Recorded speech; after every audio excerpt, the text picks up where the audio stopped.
I'd like to call this meeting to order. Please stand for the Pledge of Allegiance.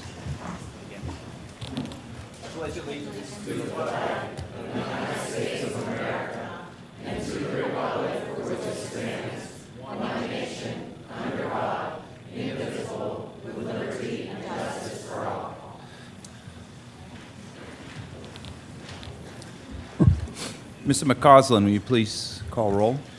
Mrs. Feiss. Here. Mr. Grisbeck. Here. Mrs. Hoppy. Here. Mrs. Janasek. Here. Mr. McGregor. Here. Mr. Modrak. Here. Mr. Scalzo. Here. Mrs. Turner. Here. Mr. Christensen. Here. All 9 members present. Thank you. I need a motion to adopt the agenda for business items.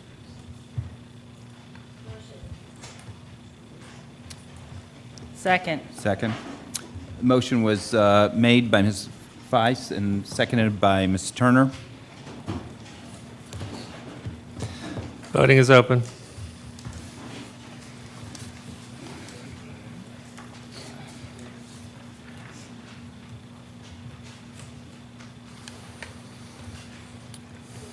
I'd like a motion to approve the minutes from the last meeting. So moved. Second. Motion was made by Ms. Turner, seconded by Mr. Ms. McGregor. Hoppy. Oh, I'm sorry. I just heard something on my left. I'm sorry, I didn't catch who made the motions. Ms. Hoppy? Thank you.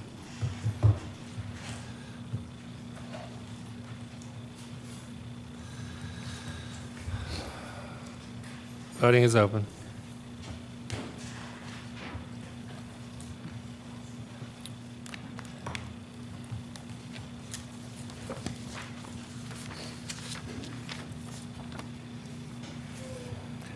Motion carries.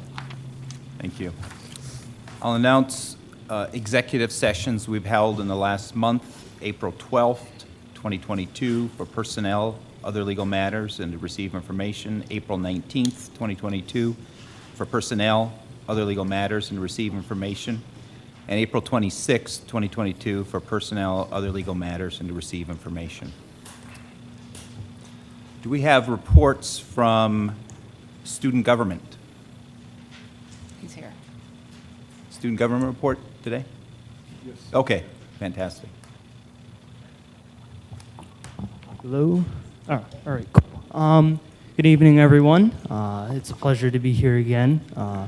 So as it stands right now, we're at the calm before the storm, and the storm that is Staff Appreciation Week and AP tests. Not looking forward to them. But a little bit more about staff appreciation. All of SGA is involved with this. There are multiple committees planning out multiple facets of the event. And so we are really working hard to make sure that all teachers, bus drivers, janitorial staff, anyone in the school, just better the learning experience and that at the proper. I think my mic is cutting out, but we'll just one. So.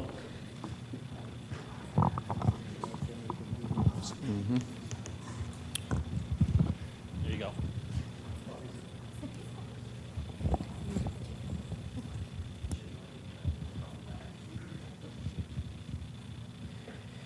Right. All right.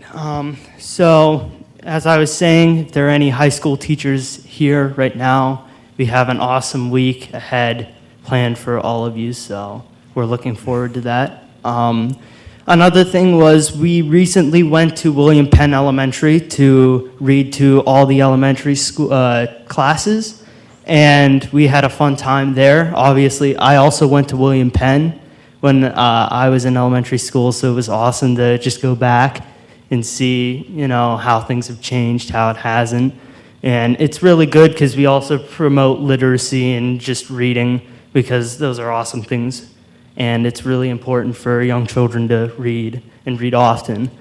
One more exciting thing is SGA is funding a charity project that is being done by the sewing classes in the high school.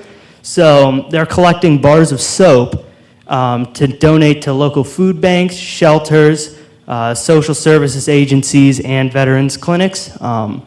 As we all know, unemployment rates skyrocketed due to the pandemic, so families weren't often able to buy the necessities like bar soap, for example. So with this money that SGA is providing, the sewing classes will be able to donate over more than 500 bars of soap to families who really need it, and they are also knitting soap holders and temporary rags to complement the soap bars being distributed. So that's all I have. Thank you. Thank you. Is there a PTO, PTA report? Yes. Okay, Dawn. Can you hear me? Yes. Hi, good evening. My name is Dawn Hughes. I am the PTO Council co-president. And some things happening around the district at Abraham Lincoln Elementary kindergartners Teddy Griffiths and Anna Schubert Melnick, second grader Jacob Anderson joined third grader Hazel Camera as finalists for this year's WQED Writers Challenge. The theme this year was Write My Future, and students were encouraged to write about how they see themselves in the future. The stories were published in Lincoln's very own publishing center. Lincoln Elementary submitted 37 stories from students in grades K through 3 to the contest. A special thanks to Mrs. D, who makes all the magic happen. First grade teacher Dawn Dowds finished her afternoon book club. Their latest story was entitled Someday. Students played a game where they had to answer questions about themselves. They dressed up and brought in props and shared what they wanted to be when they grew up. Everything wrapped up with playing career bingo. Special thanks to Mrs. Dowds, who organized this book club. Over at Ben Franklin, they're gearing up for the Arts and Science Fair that's being held this evening. The month of May is busy with end-of-year activities, fourth grade activities, and spirit nights. Upcoming, they have Olympic Day, fourth grade party, and the fourth grade band and string concerts. The recent events, the Spring Fling Dance and the Saris Candy Fundraiser, were great successes, and their final PTO meeting will be held on Wednesday, May 4th at 6 p.m. At George Washington Elementary, they just held the We Run Trail event last week along with Ben Franklin, and it was a great night for all. And they are currently running a bunt cake sale. William Penn Elementary has their talent showcase coming up on May 20th. Lots of students are excited about signing up to share their talents or volunteer as stage help. It will be a great event for Penn students and their families. They also have the long-awaited Career Exploration Fair Assembly, an event on May 24th and 25th. Students will enjoy an assembly, a college trade school spirit day, a career dress-up day, and the career fair itself. Students will get to learn about and explore many career options from hardworking people right here in our community. Over at Neil Armstrong Elementary, they're looking forward to their spring events, which include the Spring Fling and Fun Days. To date, they have 185 students registered for the Spring Fling. Field trips have resumed, and the PTO is happy to support these educational trips. The Staff Appreciation Committee is diligently working on events to celebrate the hard work and dedication of the staff at Neil Armstrong. And lastly, Independence Middle School has been busy preparing for the end of the year and move-up day festivities. Thank you very much. Thank you, Dawn. Is there a solicitor report? I do not have a report this month, Mr. Christensen. Thank you. Thank you. Any updates on committee reports from the board? I just wanted to let everybody know, I believe the board got an email about the Arbor Day, which is Friday, at Millennium Park. I believe 42 elementary students from Lincoln, or kindergartners will be participating, and then bring them back in 10 years to see how much they and the trees have grown. It is being brought to you by with the municipality also. So any of that can attend, I believe it starts at 10 a.m. Yeah, thank you. I believe we'll be there with our shovels, too. Yeah, okay. Any other committee reports? No? Superintendent's report. Thank you. Good evening, everyone. I'll start with the recognition of the two retirees on the agenda for your approval tonight. William Raniger started with Bethel Park School District in September of 2012 as a substitute custodian. In March of 2013, he was promoted to head custodian and he is currently in that position at IMS, from which he will retire at the end of June. And Mark Graham, in November of 2013, Mark began his employment as a substitute bus driver. He was in that position until February of 2014, when he was made a full-time bus driver, and he's been driving ever since. Mark retires from his bus driving position in June of 2022. Oh, where's Mark? Oh, there he is. Congratulations. Thank you.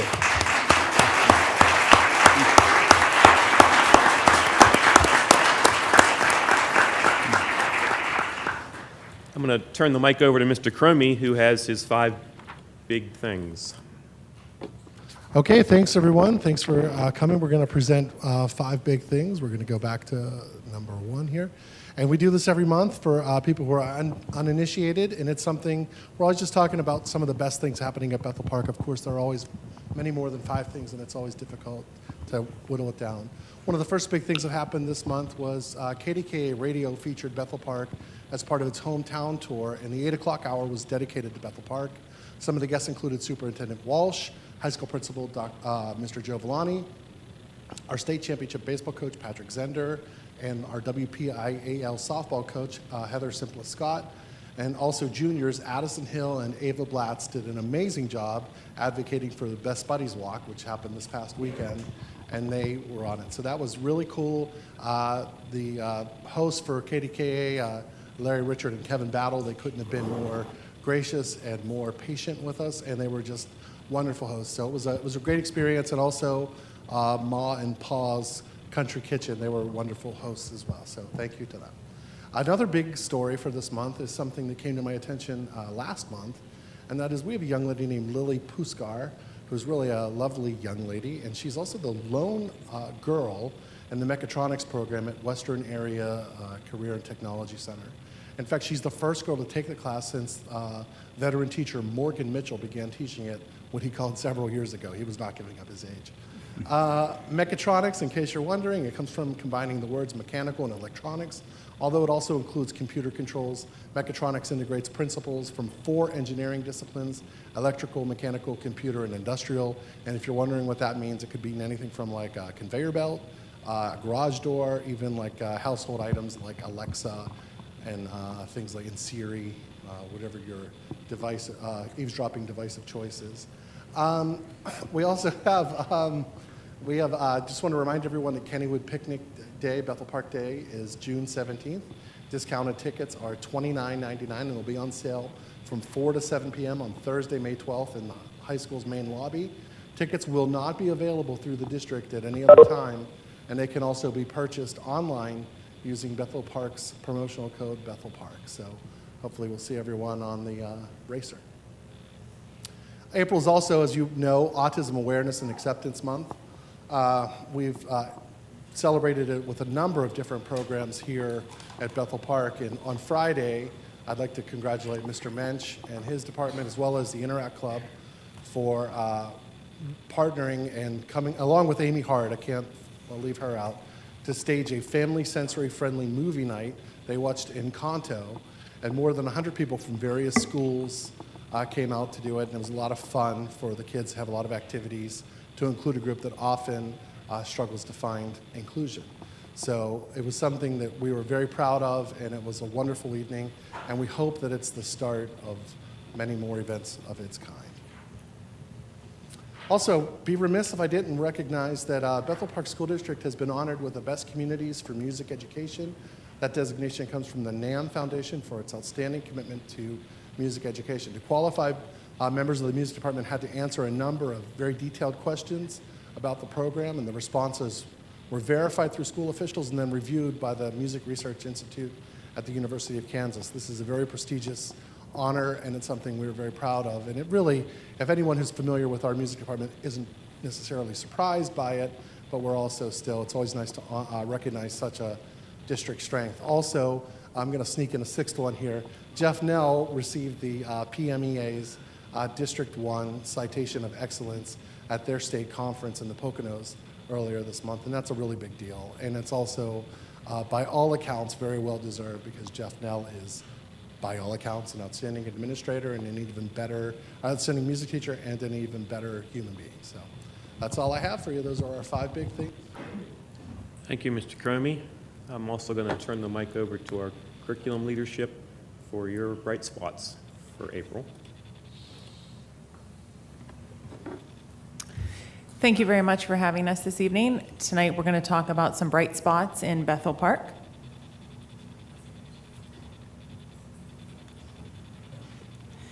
The first bright spots are going to focus on the English Language Arts Department.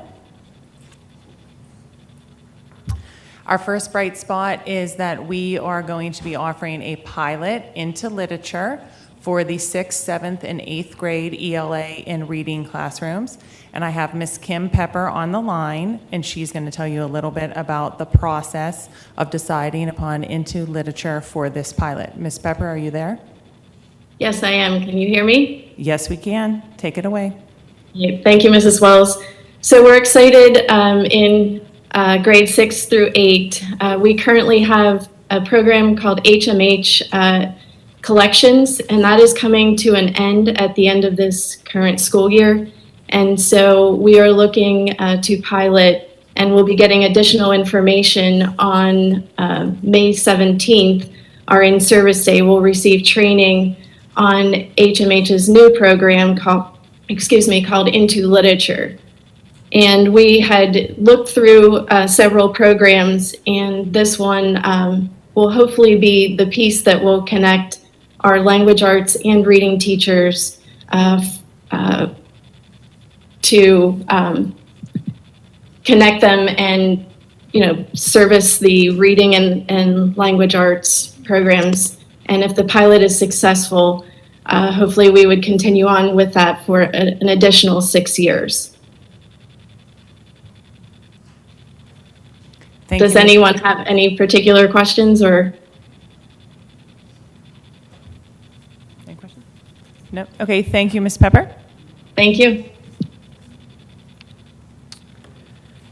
And our next bright spot is the Summer of Learning 2022 program. We will be bringing back the Summer of Learning for students currently in grades K to 8.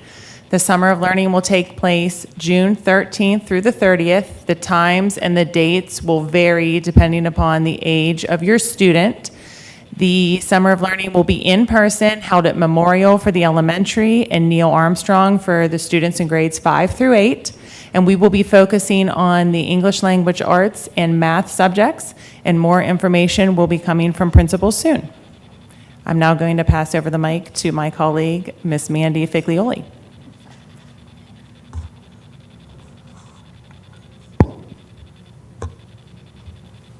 Hi, good evening, everyone. I think what's unique about Ms. Wells and I's positions are that we really have an opportunity to simultaneously learn and lead. And I had a few extraordinary opportunities within the last few months, both within the district and with some local educators that I wanted to share. I really want to give a big shout out to the teachers at Lincoln Elementary, specifically the teachers that are listed there. Mr. Jay Johnson, the principal, Rose D. Gregorio, IST teacher, Dawn Dowds, grade 1, Missy Dewey and Sarah Liberto, grade 2, Kim DeBald, grade 3, and Chris Strotz, grade 4. They, led by Miss Beth Kovalik, who was an administrative intern who worked with Mr. Johnson, also spent some time with Mr. Minch. She got these teachers together on a voluntary basis, and they started meeting together on Wednesday mornings. And the question that they were looking at was, how do we use the MAP growth data that our students are taking and provide opportunities not just for intervention for students that are struggling, but also students who need enrichment. So I was very grateful. This was all specifically based on math, and they invited me to attend. So the first 6 weeks, I was able to participate with that core group of teachers, and each teacher took the lead once a week, and shared what they were doing in their classroom. And so it really gave me a close look at the My Math curriculum, the Exact Path curriculum that they were using. Also, they were using a variety of different fluency tools for technology. So it was a really great opportunity for me to get my boots on the ground and see what's happening with math in the elementary schools.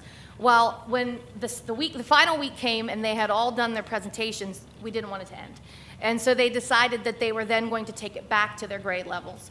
And so grade by grade, they each then met with their grade level team and shared what they learned. And it was just really powerful to see the teachers taking the lead of their own professional learning. And I learned a lot by working with them, and I was really grateful to be a part of it.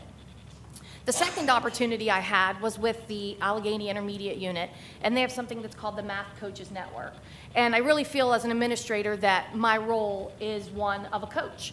And that the gentleman featured there is Sam Shaneyfeld. He facilitated these workshops. He was such an energetic and knowledgeable man.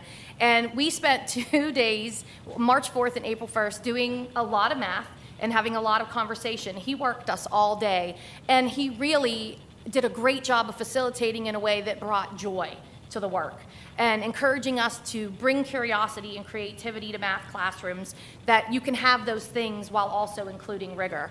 So it was a really great opportunity for me, which then now leads me to how do I share my learning with the rest of the staff.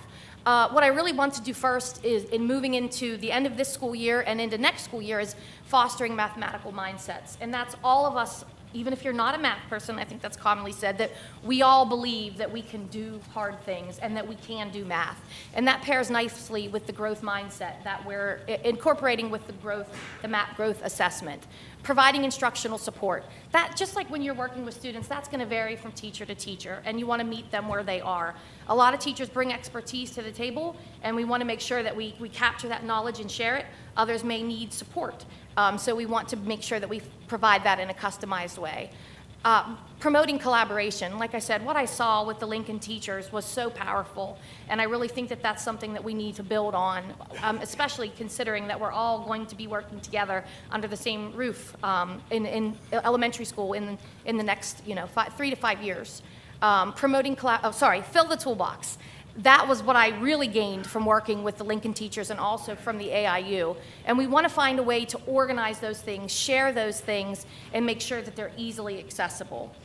So what I intend to do is on May 17th, I'm going to offer a math workshop for the teachers. And what I'd like to do is give them some strategies and tools for teaching math in their classroom. And my guess is that a lot of them will bring expertise to share as well. But what I want to look at is a format called Math Workshop. I'll be offering the professional development in that format and also encouraging the teachers to really think about how they utilize their instructional time in math. And I'm sure a lot of you are familiar with content standards. Those are the items that your children have to learn from year to year. But there's also something called the Standards of Mathematical Practice, and those are the same in grades K through 12. And essentially, those are the habits of mind that we want our students to have when they're learning mathematics. I know a lot of people, we get a bad rap for the Common Core math. It's definitely something that I think is misunderstood at times, but what we want to see is like the things that Mr. Shaneyfeld was doing at AIU. We want to bring joy and creativity and curiosity to the classrooms, even in mathematics. So we want to look at those skills and dispositions of the mathematical mindset, look at some routines and procedures that they can use to have a math workshop in their class, and then explore the tools and strategies that they can use to support that really deep conceptual learning. And those sessions will be differentiated because there are differences in what the teachers would need and what they're addressing in their content. So we'll break that into 3 different groups. So really excited to have some time to work with the teachers and share what I've learned. Thank you.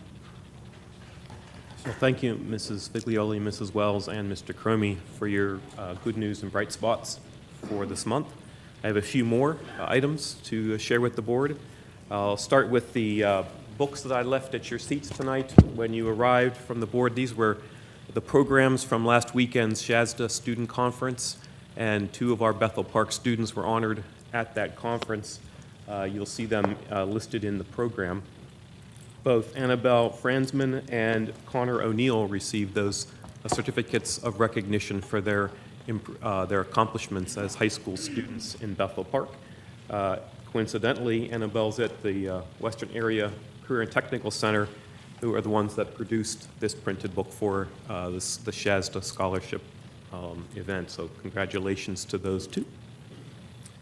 Also want to acknowledge that we received notice that Madison Kowal, one of our student teachers, or substitute teachers, was recognized by the Pennsylvania chapter of the National State Teachers of the Year for an Apple Award for her successful work substituting in the Bethel Park schools. And also an acknowledgement that April is the month of the military child. This is a time to celebrate and recognize military-connected students and their families and emphasize the important role they play in the armed forces community. And so Bethel Park salutes, honors our military-connected families here in our schools. The last piece I had, it relates to the handout that I left for the board. This is the first of a series of presentations we'll give on the strategic planning process and progress. We've now had our plan better part of 5 months, and we've had some good progress in each of the 6 areas identified during the development process. I'll focus on just one of them tonight, and that would be the curriculum and instruction piece. Anthony, it's probably not a very good visual because it's such small print, but you can throw it up there if you don't mind. Yeah. So, After the meeting, for others in the audience, could we put it on board docs in the public section? I think we should be able to put it in the public section. yeah, sure, for sure. So the curriculum instruction section of the strategic plan had 5 goals. The first goal was to ensure a comprehensive curriculum map, and that process actually we made some great progress. The board approved a mapping software system a month ago. We've met with the developers, and our maps are being produced right now. And we're looking forward to training our staff and our administrators on using that tool to complete the mapping process. The second goal is the consistent implementation of our curriculum, our interventions, our instructional practices, as evidenced by our advanced performance on national state assessments. A big piece of this would be our elementary curriculum mapping project that's going to be launching in the fall so that we can have curriculum maps taking what's currently in those black dusty binders in classrooms and digitizing that and then being able to modify it at an easy way, easy process. So that process is beginning, and I'm very much looking forward to the conversations that occur. I want to emphasize that the curriculum framework that we're using will really require thoughtful consideration by the teachers to map the big ideas, the essential questions, and the knowledge and skills that we want students to have by virtue of their participation in the class. A lot of the work there is still going to be ongoing.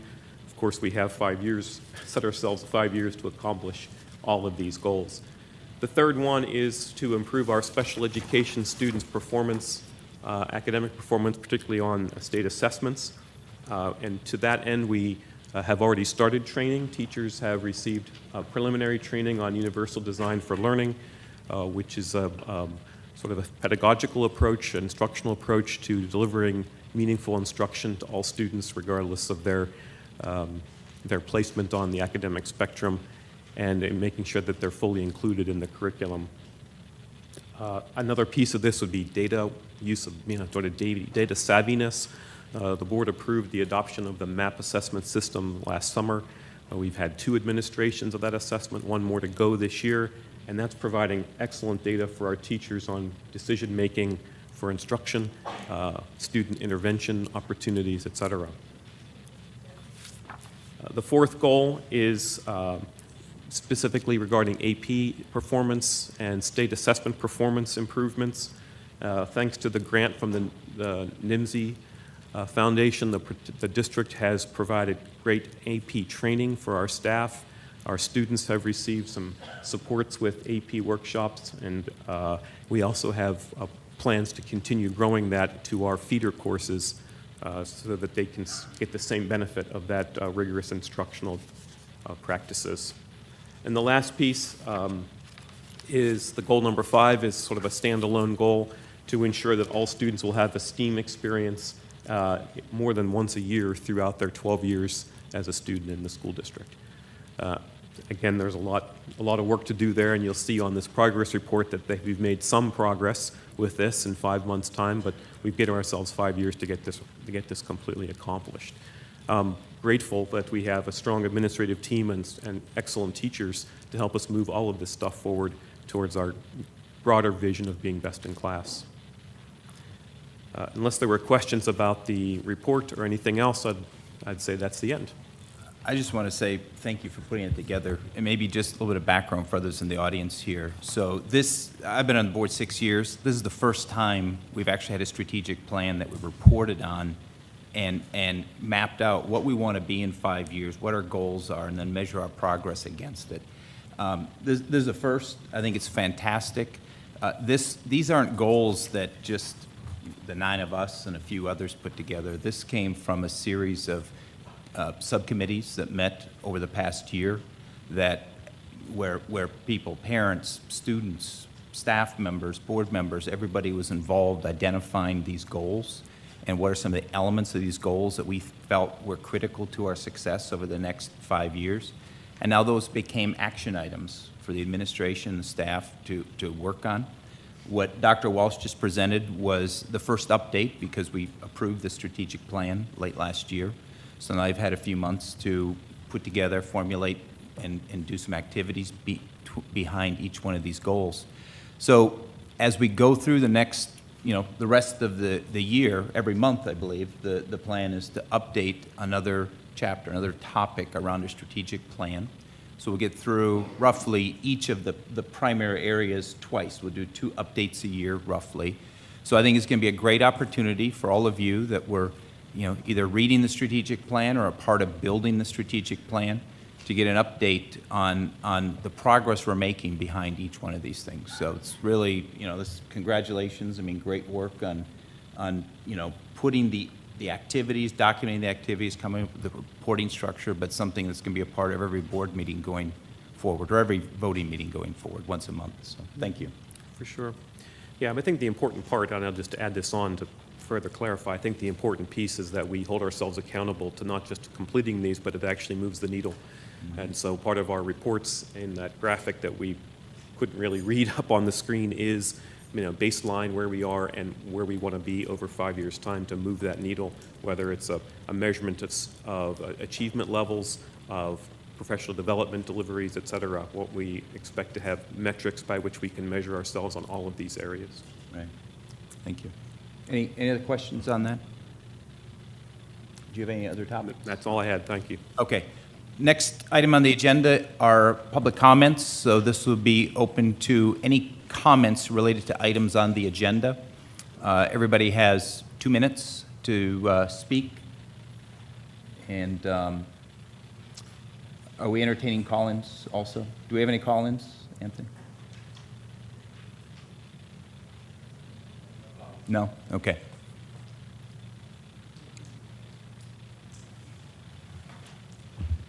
Hi, Jim Means, 3485 South Park Road. I would like to ask the board to reject the course that's being proposed, Contributions, Successes, and Leaders. I had the occasion to be able to look at that this week and pulled it off of the internet, and it bears a remarkable resemblance to a previous course that was proposed, Struggles, Success, and Leadership. Through a right-to-know request last summer, I was able to gain a lot of information about the Struggles, Success, and Leadership. In fact, during this course of emails, it was suggested that they had to be discussed because of its possible relationship to CRT, while at the same time denying it. Now, these emails were between a group of people, including Vic DiPrano, Janet O'Rourke, James Walsh, Joe Villani, Kathleen Gentile, and Ken Nagel was also mentioned on there. One of there were 6 units listed in this previous course, and one of them was exploring race, ethnicity, and prejudice, discriminations, ethnicity, and religion. Unit 2 was struggles. Unit 3 was successes. Unit 4 was leaders. Unit 5 was Pittsburgh minority experience. Unit 6 was moving forward. Now, the most chilling thing about this whole thing is the comment, each unit will encompass the following subgroups: Native Americans, Muslim and Arab Americans, Asian Americans, Jewish Americans, African Americans, Latino, the largest majority, Mexican Americans, and Puerto Ricans, American women. This is classic CRT, defining groups who are oppressed, and then if there's an oppressed group, there has to be an oppressor group. This is not really where we want to head in Bethel Park, I do not believe. The other thing I would like to mention very quickly is Dr. Walsh put up there that they want the best-in-class education for every student. And I would like to make the comment that I think some of the people need the advantage of the Dogwood Charter School. Not for everybody, but there are definitely some people that need it. So thank you very much.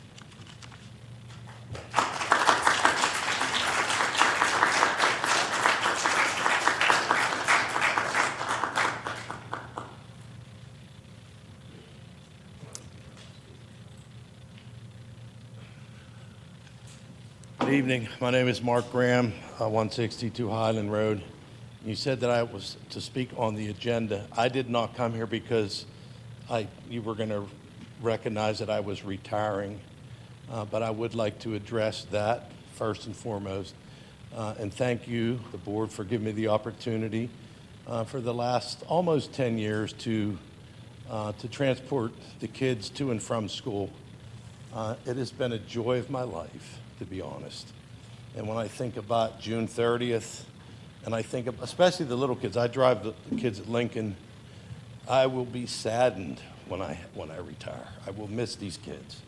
One of the greatest joys was when they were able to take their masks off and I could see their smiling faces.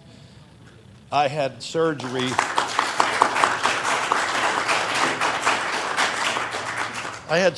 So I missed the first 4 months of school. I actually had my surgery on the day of school, August 24th. So when I came back, some of the kids, I didn't even know them. From here up is all I saw until anyway. So but I thank you for the opportunity to serve Bethel Park in transporting our most precious commodity, our children, and I will miss that. But I did come here to talk about what Jim just brought up, and that is I thought this was a meeting about critical race theory. So my understanding of that is that kids are going to be taught, especially if they're white, that they're an oppressor. And if they're non-white, they're the oppressed.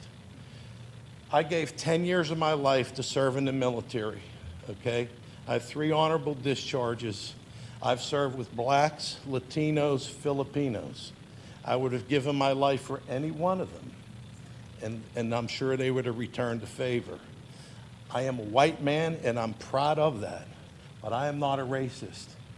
And if that's what they're going to be teaching our kids, that if you're a white child, that you're a racist or you're a white supremacist, then I say it shouldn't be taught here in Bethel Park. I don't even know if that's what it is. But if it is, it shouldn't be taught here. So that's all I have to say. But if it is, I will fight against it, even as I'm a resident of Bethel Park, and I will fight against anyone who's pushing CRT. Once again, thank you for letting me drive the kids to school. It was a blessing.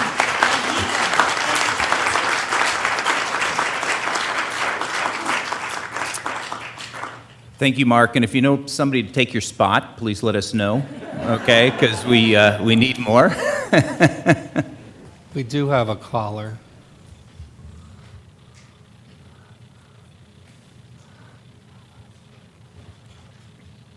Jillian, are you there? Yes. If you'd state your full name and address, you'll have 2 minutes to make your comments. Go ahead. Thank you. My name is Julianne Bowles, 3237 Postgate Drive. I wanted to speak about the staffing changes on the agenda, particularly the half-day kindergarten position at George Washington that is set to be eliminated. Mrs. Chris Valusi was my daughter's kindergarten teacher last school year. It was a crazy school year, and she just rolled with everything. She made my daughter love school, and I believe that Mrs. Chris Valusi is the best of Bethel Park. Eliminating her position would be realizing many parents' greatest fears about the restructuring process that's going on. It's also my understanding that eliminating this position at George Washington would mean at least 24 students in each kindergarten class next year. My son is registered to be in one of those classes. So if this position is eliminated, he'll have 50% more students than his sister had in her classroom. So we may seek out an alternative. As Ken Nangle once reminded the board, the Pennsylvania State Education Association recommends kindergarten class size no larger than 18. I know there are real challenges ahead to address, but as the board contemplates eliminating not 1, not 2, not 3, not 4, but all 5 of our beloved neighborhood schools, we have to wonder how many other people and experiences our children are set to lose. That's pretty much it. I appreciate everyone's dedication and service, but I had to speak about Mrs. Crisfalusi tonight. Thank you. Thank you.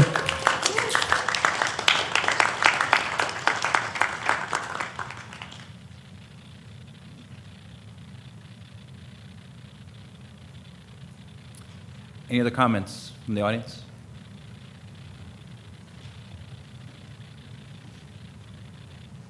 Hi, I'm Deanna Ford, 1009 Millennium Drive. I'm here as a Lincoln Elementary parent concerning the planned consolidation of multiple classes throughout the district, but specifically my daughter's first grade class at Lincoln. They currently have 4 sections of 19 students each, and on your agenda today it details the elimination of a first grade position but does not detail the addition of a second grade position. This would take their class down to 3 sections of second grade next year, resulting in class sizes of 25 or 26. This doesn't factor in the individual needs of students or students who may move into the district in the coming year. And as we've seen with the current Lincoln 4th grade class, which has continued to grow until students in our zone actually had to be turned away from Lincoln for 4th grade this year because their teachers have 27 students each. I know I don't need to tell you all that smaller class sizes lead to better educational outcomes, or that elementary students across the country are delayed because of COVID, or that our students showed more significant delays in math and science than those in surrounding districts, as was presented at your meeting in February. I know this isn't a new phenomenon and the classes are adjusted yearly as the enrollment changes, but I argue this year is different. Our children are coming off 2 years of pandemic education and they deserve better. They deserve to be a priority. I understand that what this comes down to is dollars and cents, and I know that money is tight and that the strategic plan is expensive, but I'm asking anyway. I'm asking you to dig through the budget again, find the money to pay for the staff. If you can't hire full union positions, at least open year-long sub-positions in classrooms threatened with high enrollments. This can then be reevaluated on a yearly basis. A petition condemning the planned consolidations was circulated last week and generated roughly 500 signatures in the first 24 hours.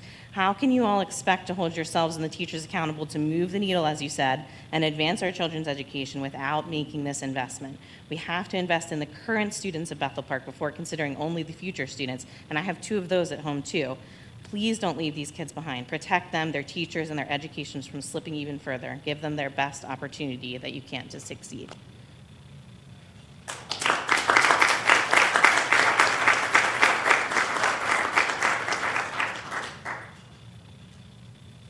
We have another caller. Brendan, are you on the line? Yes. Okay, state your full name and address for the record, and then you have 2 minutes to make your comments. Go ahead. My name is Brendan McCarthy. I live at 101 Jordan Drive. I'm calling in regards to the curriculum, the addition of the class, the minority class. I can't understand why this is even a question to give kids this option. No one's forcing them to take anything. They have the choice if they want to take it. We are one of the least diverse school districts around us. And I think we can find a way to teach our kids a little bit about the history of this country and some of the atrocities that have gone on. That's the first thing. Second thing, in regards to the surveys, I really hope we're not just going to get rid of those. I really hope we're gonna keep those surveys and figure out, about bullying, figure out about, there's a lot of problems going on right now with kids, and I think we should be asking them how they feel in our schools right now. And that's all I got to say. Bye. Thank you.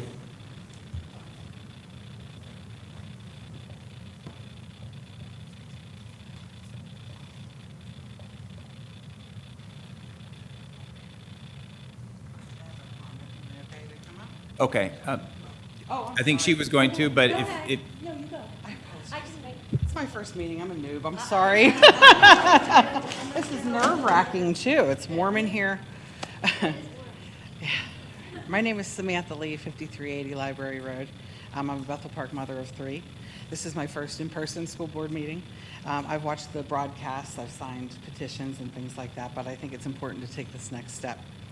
I've also observed the work of all of you on this board, and while I may not agree with every decision, I'm extremely thankful for your service to our community. I homeschool my children, which is partially why I haven't been here. Somewhere along the line, I convinced myself that my opinion didn't matter in this conversation, and that's not the truth. Homeschool families are just as invested in education as anyone else. We also pay the same school taxes as our neighbors who utilize the public school system.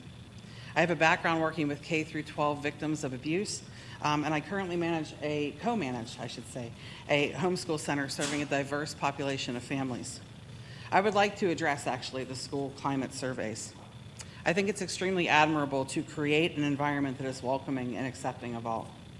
And at first glance, this survey may seem harmless enough, but too often I think seemingly innocuous things lead to more nefarious purposes.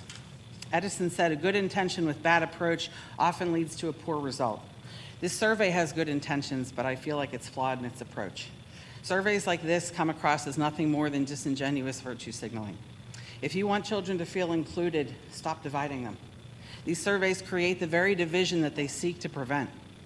They make students categorize themselves and others into potential victim groups instead of seeing each other as equals. How do you empower people to feel valuable when you first force vulnerability and uncertainty on them? They search for problems with no real solutions.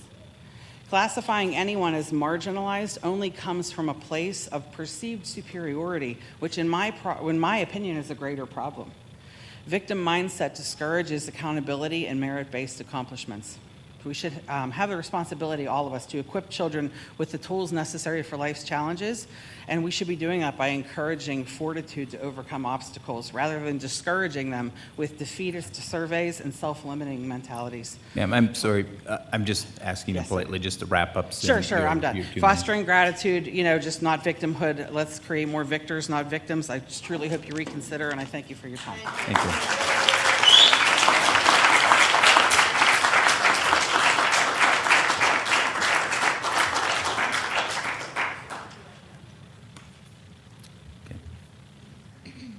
I'm Kim Bassetti. I live at 3324 Forest Road, and mine is staffing, the position changes. I agree with everything the Lincoln mom said, except I'm coming from Washington, where last year you asked parents to move their kids to William Penn voluntarily, hired 2 new teachers, and are now eliminating 4 positions, not 2. That'll be 27 kids in a 2nd grade class. We have 62 kids currently enrolled in the 3rd grade class where my daughter is, and the only position you're adding is a 4th grade position. I'm failing to see how these, there's a 20-year position and a 17-year position that no longer are needed, and I don't understand why that is. I personally know the 2 people. They've both had my daughter. I couldn't think of 2 better teachers, and that would be what you would want representing the district, and they're unceremoniously being cut. And I can't see, if there is that big a change in enrollment, then I don't see it as a staffing problem. It's a problem, are that many kids moving out of the district that now we can go from 18 to 27? We have 16 and 17, and now those kids will be in classes of 25. We're near 30 kids in a class now at Washington, and the only thing we're doing is splitting up the 62 in 4th grade. These kids went through a pandemic. These kids that are coming through into 4th grade now are going to be the biggest indicators of the lack of education that they got during that online. So I just would like you to reconsider. So if anybody else has questions on the class size and those opening and closing positions tonight, please, we want to hear your comments. But Dr. Walsh will also, when we get to that part of the agenda, he'll explain, that isn't the full picture of what we're voting on tonight. There will be, other changes as we go through, middle part of the summer. But he'll explain the process and why this particular motion is on tonight. But it doesn't represent the entirety of positions we'll be opening either, okay? Any other comments?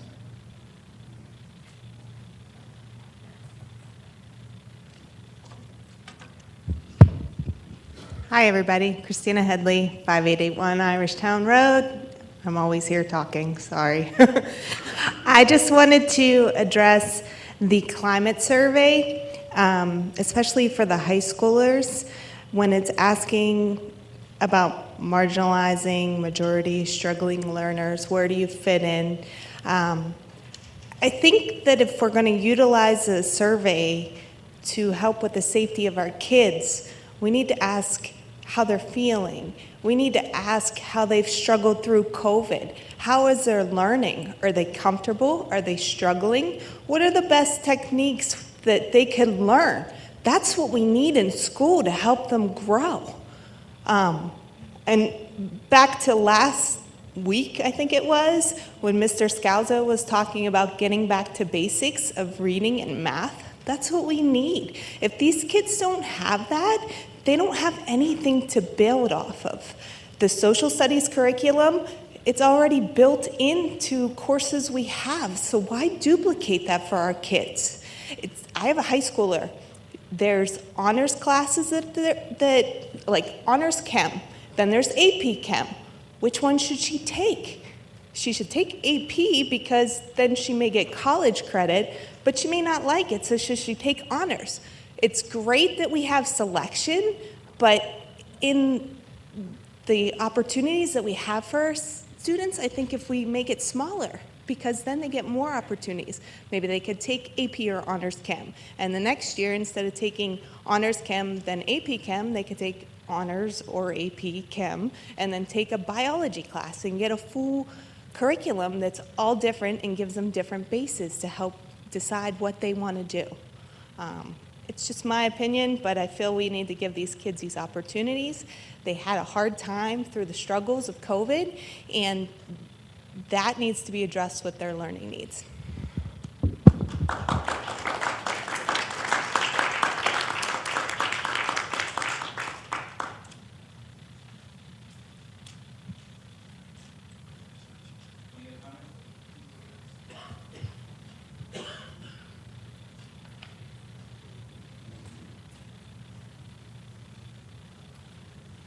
Hello. If you'll excuse me while I read off my phone what I wrote. My name is Cece McNulty. I live at 5563 Clarine Drive. I don't usually come here. I'm disgusted that I have to be here. I found out that there was a lot of people writing to or calling the board about CRT or whatever their agenda is, and I sent you guys an email, and I wanted to read it to make it a part of the public record so people knew where some of us stand. I'm writing to you today regarding the agenda items of the school district climate surveys and concerns arising in the community about diversity, equity, and inclusion. The buzz that I've heard is that you've all received many emails from conservatives and Republicans and very few from Democrats regarding the use of the data included in the surveys. The reason being is that there is no Democratic agenda in Bethel Park to force any of you to adopt what this right wing is calling a woke agenda. I didn't have a form letter to cut and paste into an email to send to all of you. I didn't have a list of talking points to use to shape my email to you. I, like many of you, am exhausted by the fire hose of news which wants to make every issue a conspiracy theory or a war to be waged. There's no agenda here. We want to live in a safe, happy community where everyone has the opportunity to thrive and live their version of the American dream. While most of you were running for school board, I did help get you guys elected. I did some work locally because that's what Democrats do. The only person that I didn't support with my vote was Gail Hoppe. But I did say to people, as I was talking to people in the neighborhoods, that she would be an asset to this board because she was a mom who raised kids, put them through public school, and her kids are in the military, like mine. So she understands that America is more than just lily white Bethel Park. This mob mentality is going to lead to violence. And I want the children who are marginalized to be safe, but I also want our tax dollars to be safe from lawsuits that will lead from this. We need to live in the moment, and we need to understand that marginalized children and kids who have problems need to be a priority. They're not something that we should be afraid of. Cece, can I ask you to wrap up? It's Oh, I'm beyond done, the 2 I'm done, minutes. I'm done. Okay, Thank you so much. Thank you very much.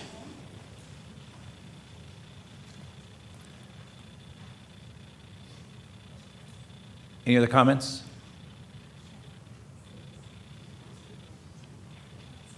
Any other call-ins? No?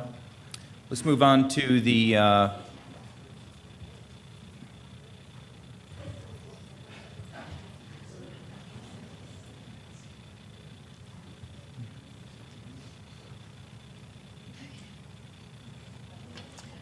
My name is Marcy Yee. I live at 5863 Wallace Avenue.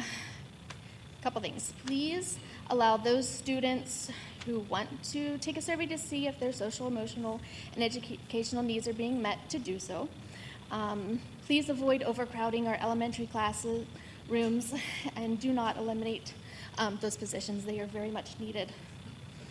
And please approve the recommended course, Contributions, Success, and Leaders for all high school grade levels. 19 years ago, a Bethel Park principal saw my baby and asked me, when did I get her?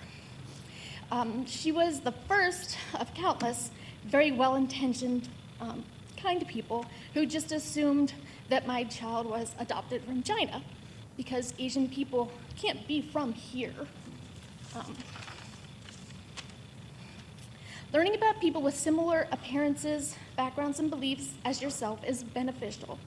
Learning about people who do not look the same as you and are from different cultures, economical, political, and economic backgrounds is not just important, it is imperative for our young adults to positively flourish within our society. My parents and grandparents did not teach me everything I needed to know about grammar, science, advanced math, and history. They did not have the resources to do so. I learned those things while in my public school. As a parent myself now, I do not have the resources to properly teach my children about the different cultures, artistic, economical, political, historical, economic, and social aspects of American minority communities. But the Bethel Park School District does have these resources. Teaching our children that we are not all the same and teaching them that it is okay to have different backgrounds, it's okay to have different beliefs, and it's okay to have different opinions is empowering our children to listen to, learn from, and work with others. This is a skill that is so desperately needed right now. Thank you all very much for your time and service to our community, and I appreciate all of your opinions too. I think everybody is here because they care. So that's all. Thank you. Thank you.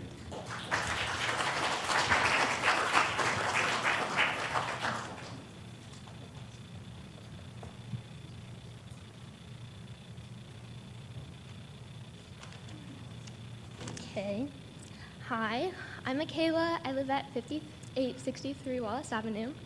And really quick, as the minority, I'd like to say that being a minority doesn't mean a victim, just because I heard that brought up a lot. I recently graduated in 2021 from Bethel, and as a recent student, I'm in favor of the survey, just because they're a great way for students to express their opinions. And it's understandable that not all students would like to take the survey, and if that's the case, they can just ignore it. But I do think it's to the benefit of the students to make decisions and to give their input. I'm also in favor of the newly proposed Contributions, Successes, and Leaders course. Growing up, I have struggled with my biracial identity because throughout my entire Bethel Park educational experience, I haven't seen historical figures that I can resonate with. Being excluded from the narrative has negatively impacted my development of identity. It is so difficult to imagine yourself as being successful when you are not provided with role models. Not once in history class was there someone's face that I could look into and find a piece of my own. Not being included in the American narrative has resulted in countless questions from my friends and from Bethel Park students of, where are you from? What does this mean?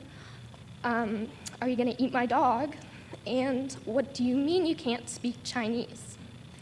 And I can't blame them for this question because the reality is that they've never been taught to recognize people who look like me as an American. Providing students with the opportunity to enroll in this class would help further their education as well as their mindfulness. I can only speak on my own experiences, but I feel that it is safe to say that other non-white, black/brown, or racially diverse people would all feel better represented and have more faith in the possibility of their success at Bethel Park if they were able to recognize themselves in the classroom. It's so difficult to look around the room and not see someone who looks like you. And it's even more difficult whenever that's being taught in the classroom that people don't look like you where you live. Thanks.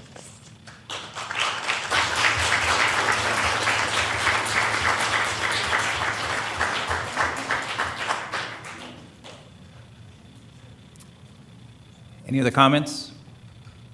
None on the phone? Let's move on to the business items of the agenda. First up is the consent agenda.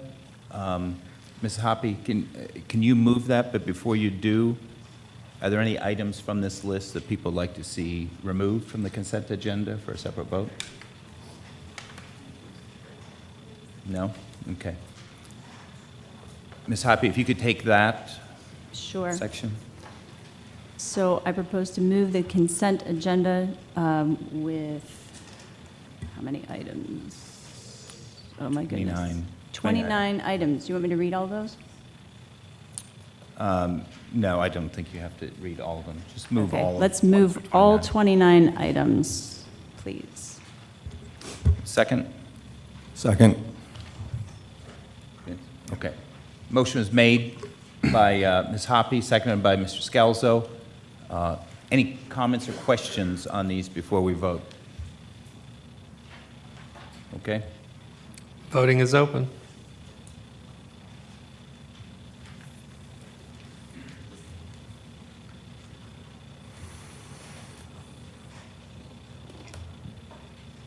Motion carries. Thank you. Mr. McGregor, personnel. Okay, tonight there are 9 or 8 points here. Excuse me. You have the ratification of the Bethel Park Federation of Teachers, CBA, approval of extra duty responsibility program, acceptance of resignations, appointment of personnel, change of assignment, approval of staffing changes, approval of extended school year program, and approval of staffing changes. Are we taking these one at a time? Yes, please. Any comments or questions? If you can move item Yes, number I move one item- first, and I think Anthony has a presentation. Okay. We should probably move it second. I move one. Second it. So the motion was made by Mr. McGregor and seconded by Mr. Grasbeck. Anthony, do you want to, as a part of our discussion on this topic, do you want to make the presentation? Yeah, absolutely. Thank you for the time. Real quick, we're going to do a summary of the new agreement. First up is the ratification of the collective bargaining agreement. It's a 3-year CBA. And before we all got together, we went through the strategic plan process, and that was heavy on our minds when we first started to sit down and put a proposal together. We knew that we wanted to accomplish a lot of things within the curriculum and instruction, and we knew that we had the staff to do that. So when we sat down to negotiate, we thought to ourselves, what is going to get us to best in class? And we feel with this CBA, it's a start to get us to best in class, and that's what we want to accomplish. Couple milestones real quick is that we met with the board before we met with the Federation in December to kind of get a framework and priorities with the school board and kind of figure out where we want to go. We kept this in mind along with the strategic plan. Come January, we are ready to meet with the Federation. We established procedures, and we also exchanged first proposals.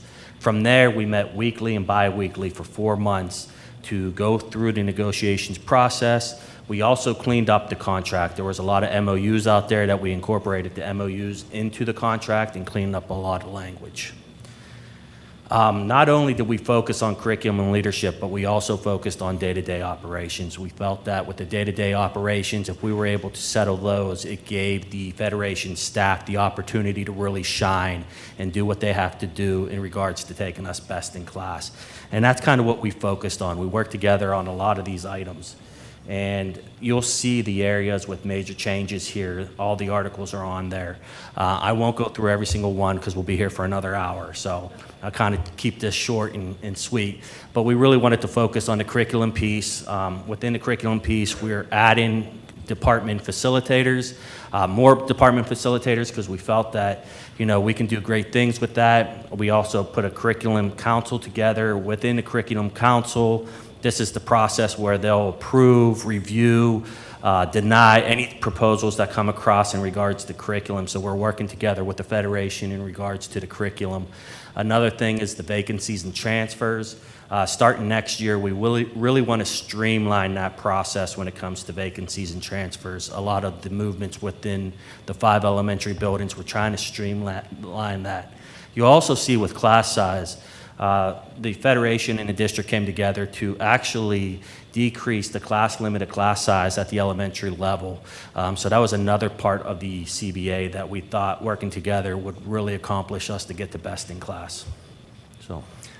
The only thing I'd like to add is I would like to thank the union negotiating team, Mr. Wells and Mr. Haar.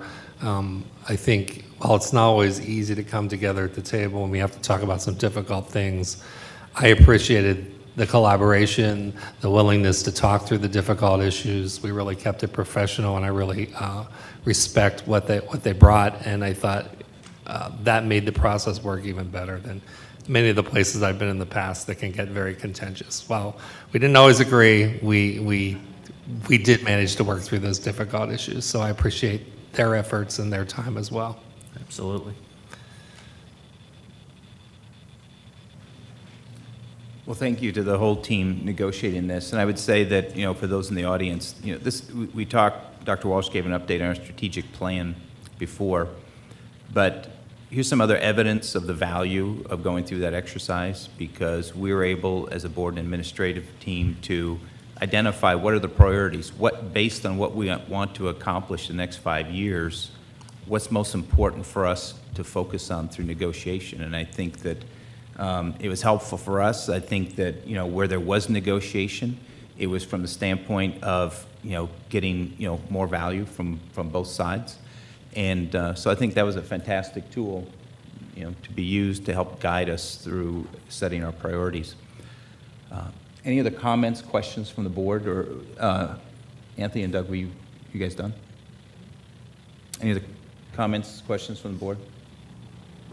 Good job. Come over and negotiate my contract. So open up for voting. I will abstain due to conflict of interest. Voting is open.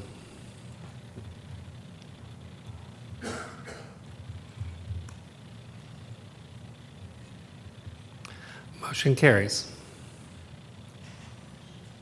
Thank you. We do have the contract here if we want to take the time to sign it. I know they're here to do as well. Can we, if it's okay, can we just, I don't think the rest of our voting meeting should take that long. If we could just finish this up That's and then fine. do that. Is that okay? Is that okay with you? Do you have, you won't turn into pumpkins or anything or anything like that? Okay. Okay. We'll try to hurry. We'll try to hurry. Okay. Okay. Mr. McGregor, can you continue with the rest of these? I think we can probably do the next 7 together. 6. Okay, Am I looking I at the wrong move the section? approval of extra duty responsibility programs, the acceptance of resignations, the appointee of personnel, the change of assignment, the approval of staffing changes, and approval of extended school year program. there a second? Is that you, Buffy? Yes. Okay. Motion made by Mr. McGregor, seconded by Ms. Fay. Vice, sorry.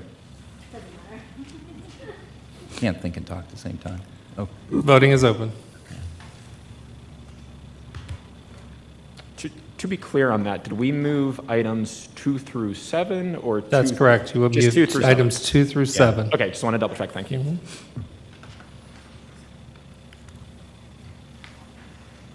Motion carries. Can you move item 8, and then Mr. Walsh, as a part of the discussion, will explain. Okay, agreement, what, and I just lost it. Okay, approval of staffing changes, I move that. Is there a second? Second. So it's moved by Ms. McGregor, seconded by Ms. Turner. Mr. Walsh, can you give us a little bit of a kind of explanation regarding the stage of the process that we're at right now with the whole opening and closing of positions? Well, this is something that the board has to do on a regular basis throughout the spring and into the early summer. In fact, the board may recall back in July, you opened 2 more positions as the class size warranted. One of the things that that's holding up the process really was getting the CBA completed, because there's some more work we can do with ESSER's money about class size. So tonight's motion is getting us one step closer to completing our staffing assignments for the 22-23 school year, but there's going to be more work to do without a doubt.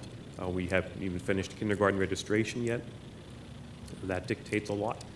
Numbers are changing every day, so that will be something that comes back up again as the numbers arrive. And I think it's also important to note to the board that despite some of the information you're receiving via email, no one's losing jobs here. Everybody's job is protected. So I would say this will be on our agenda for the next probably 2 months, at least revisiting these kinds of things, at least 2 months. So I would say if it's something you're concerned about and you care about, follow it closely. Continue to come to the meetings. I'm actually very happy to see so many people here, and we appreciate hearing from all of you. So yes, this will continue to develop over the next couple months. The staffing changes, as Dr. Walsh said, there are no furloughs. They may move schools, but there are no furloughs. My concern, and I will continue to watch 2 areas that are in high numbers. As Mr. Puccineri explained, the school board and the Federation came up with a number of 23 students per class. That is down from 25 students per class that was negotiated. There's several people in the back shaking their head yes. We are getting there.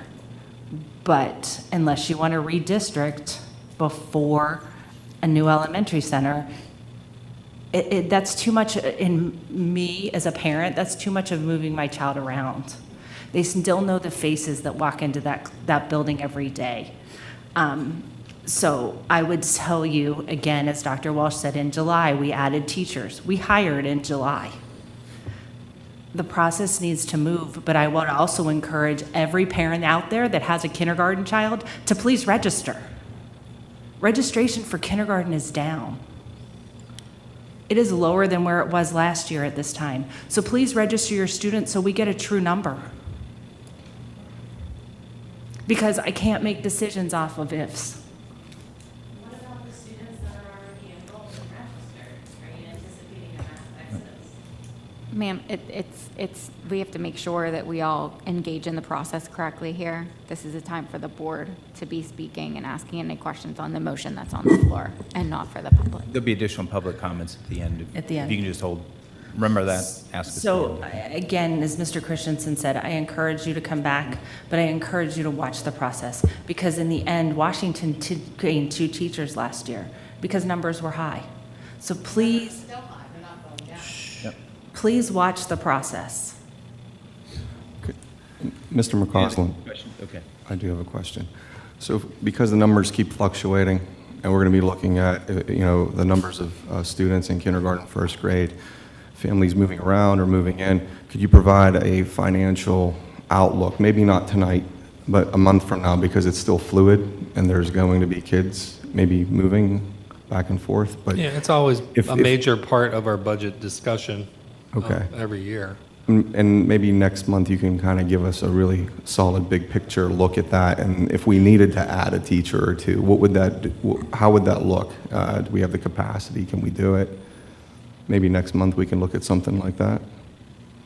Sure, we can look at it. I mean, I can tell you off the top of my head that each new teacher you add to the budget is about $100,000 with salary and benefits. And, are you done? Are you done? You done? Yeah, I'm done. Mr. McCausland, can you tell the people out here what the impact was of the millage change in 2019 to the effect of our teachers and how much we do not have in the budget at this time? Well, I mean, we looked at that I got here, almost 2 years ago now, and you had a period of 4 years, I think, where you didn't raise millage at all, and then you had a period where you dropped millage almost 1.9 mils in 1 year. That alone cut $4.8 million in revenue from this district.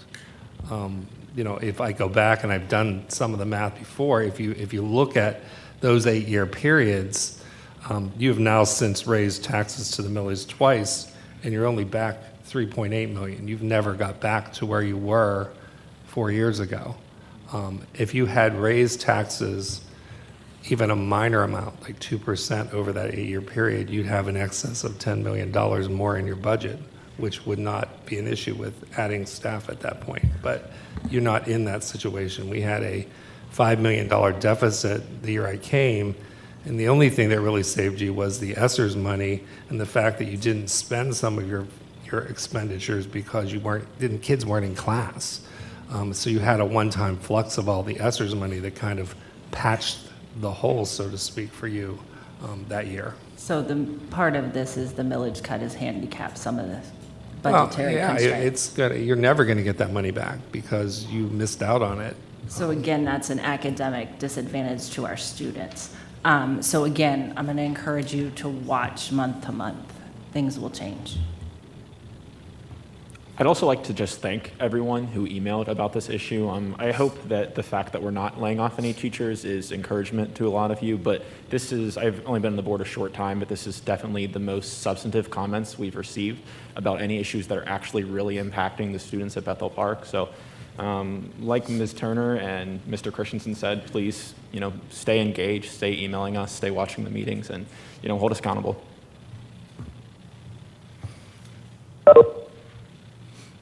Can you open up for voting if there's no other questions? Voting is open.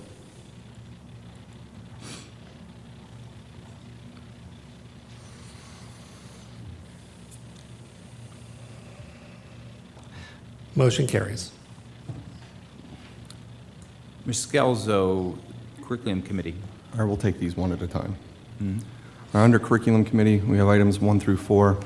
First one's approval of Social Studies Curriculum 2, School Climate Surveys 3, Dogwood Charter School Application 4, High School Elective Courses. Item 1, I will move item 1, approval of Social Studies Curriculum. Second. So it was moved by Mr. Scalzo, seconded by Mr. Grasbeck. Any comments? Yes, pick me. Here's what I'm going to say. First of all, I appreciate everybody's emails. I got a ton. Some were hate mails, some were positive, but I enjoyed reading all of them. I want to know everybody's point of view. And I do believe that the most important thing we've heard tonight is from a student who is living right now in the school district and is experiencing this. So this is not a mandatory course.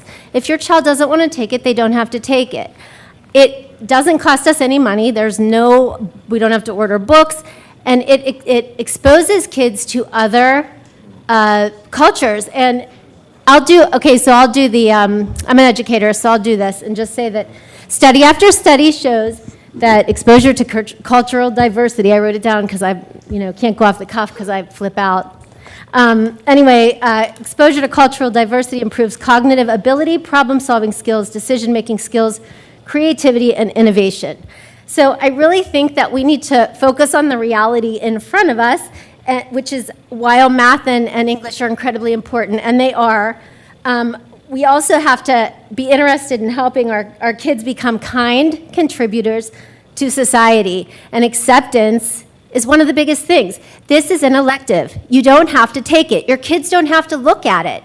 So I don't understand what the big deal is. We got, as many emails against it as we did for it. So those kids could take the course. We don't have to hire another teacher. I don't see what the big deal is. And that's my piece. I think we should look at the students and not at what we are fighting about, because we're grown-ups. Like, I want to know what all of you think. I may not agree. I probably don't with most of the people, but I want to know because it helps me to understand other people. That's all. So I approve it. I say go for it. I'd also like to speak out in favor of adding the courses and just adopting the overall social studies curriculum.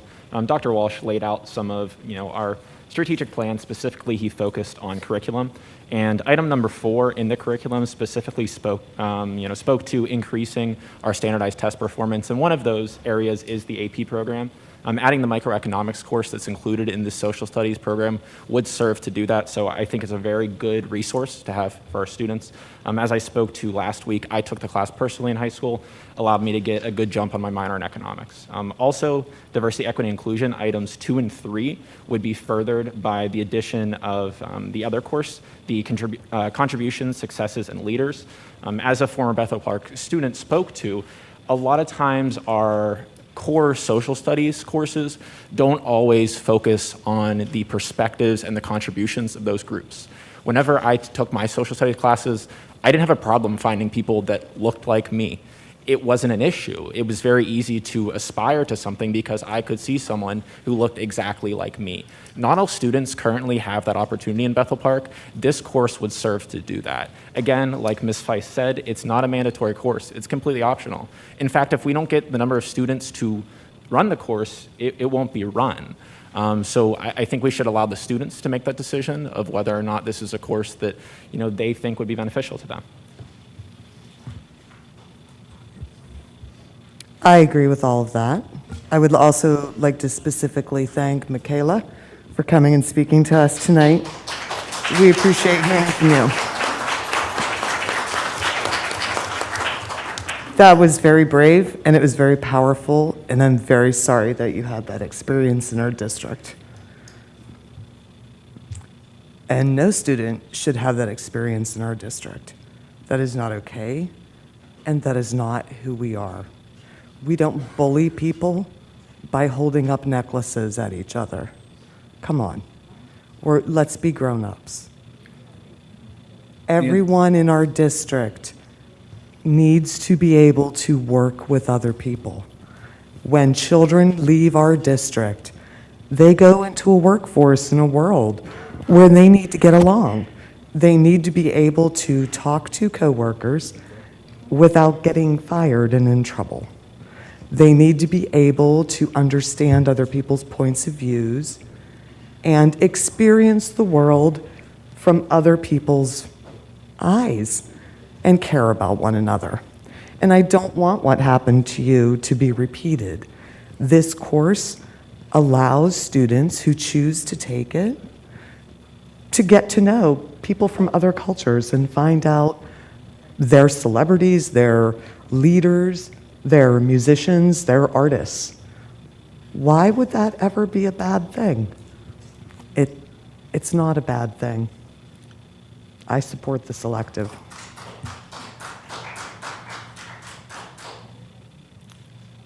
Any other board comments on this? No?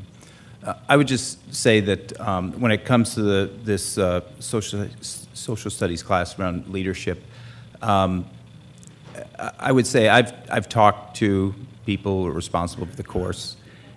Some of the comments that came up would lead you to believe there's some kind of hidden agenda within our curriculum department to teach critical race theory. That's complete BS, okay? It really is. However, the fact that you've had so many emails and such divisiveness over this, it tells me we've done a terrible job of communicating what is actually in this class. And what I would like to see with the contract we just ratified, there's a fantastic area, a new program, new way to adopt curriculum through the Curriculum Council. I think this would be a fantastic test to run this course through that so we can see more of the details, focus more on, see more what that final course is going to be.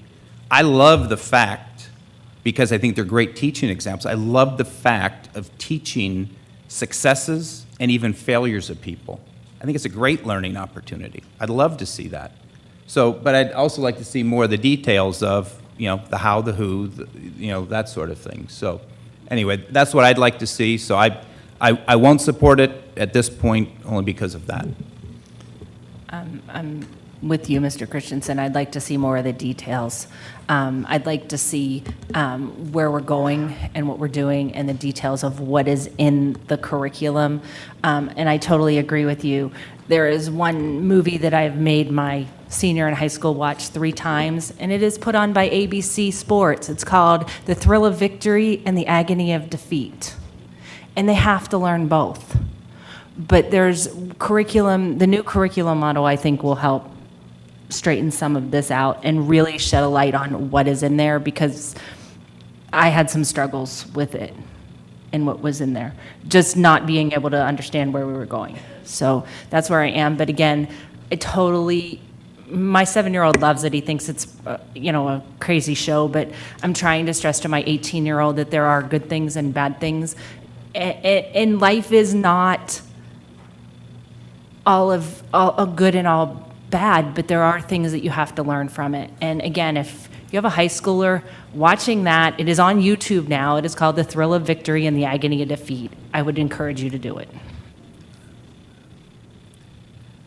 Real quick, point out to the board, just for clarification, that the current curriculum process requires the board to approve a course before it's written. So, Mrs. Walsh-Turner, you haven't seen the course curriculum yet because it hasn't been written yet. That process begins with your approval to develop the course, and then the teachers would then be authorized with funding to spend time writing the curriculum and developing syllabi and materials, et cetera. So to clarify, in order to begin the process that Mr. Christensen and Ms. Turner have asked for, we need to vote to approve the process Correct. this evening Correct. to have what they're asking for. Let me clarify, though, that I'd like to them just go through the new curriculum process that we are about to do in July. I think it'll be an open process. Dr. Walsh, what additional information would that give us besides the previous resources that we were provided for that course, in addition to YouTube videos, handouts, things like that, the course outline?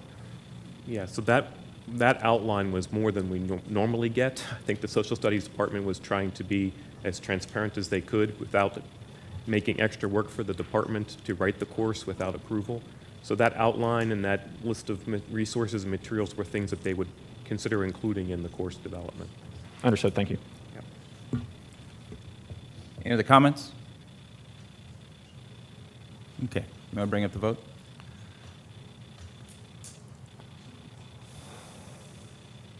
Voting is open.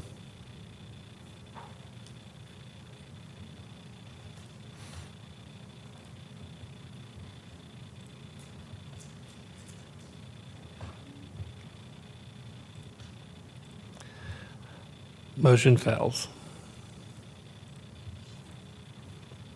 3 yea, 6 nay. Mrs. Scalzo, next item.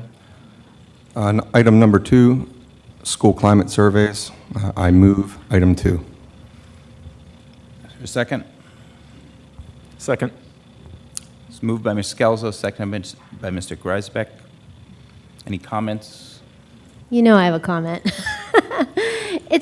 It's not mandatory. And while I will say this, I do not think that this is the best way to, I don't think that the survey is the best way to find the information, and certainly not to point out the struggling kids specifically, because it is anonymous, and some of the questions are vague. We don't have an alternate. So had we said, okay, we're not going to do that survey, but we're going to do this instead, then I might vote against the survey. But right now we don't have anything. So while there's it's anonymous, maybe some kid is going to say this is happening. Maybe one person. Maybe the rest of you don't fill it out. Your kids don't have to. It's what's it called? Not mandatory.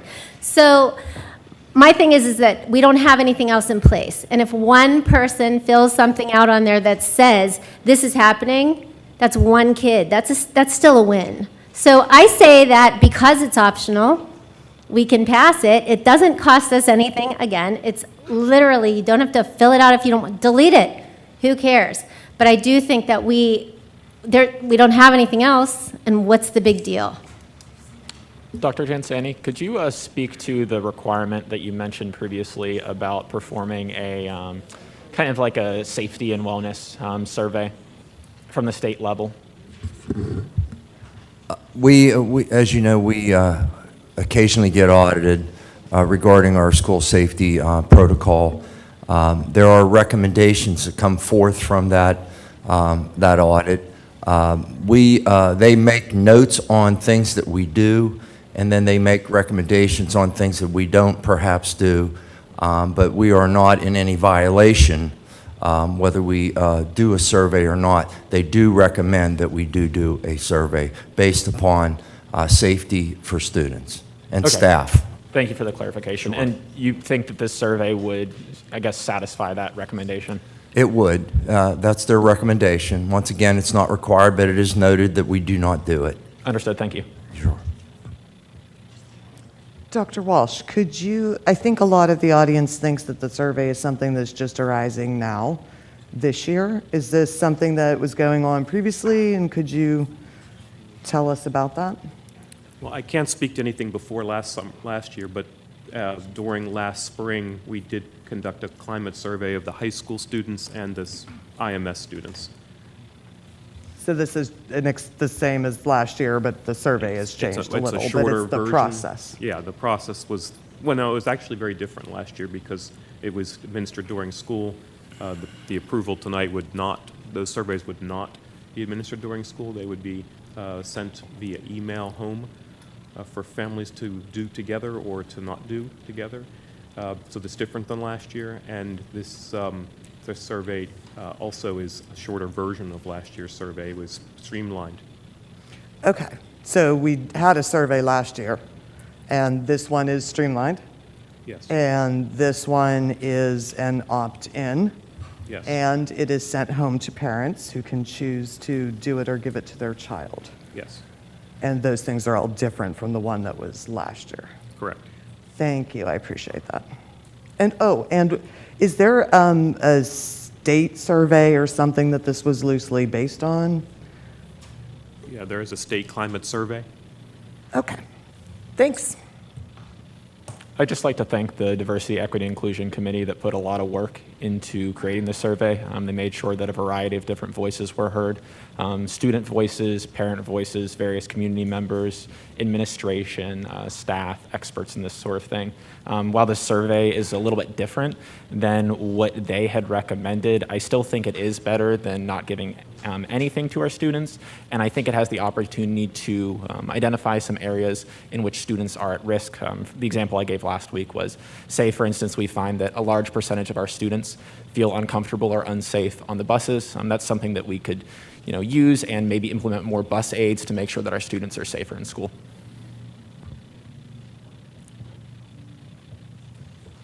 Any other board comments, questions? You can bring up the vote.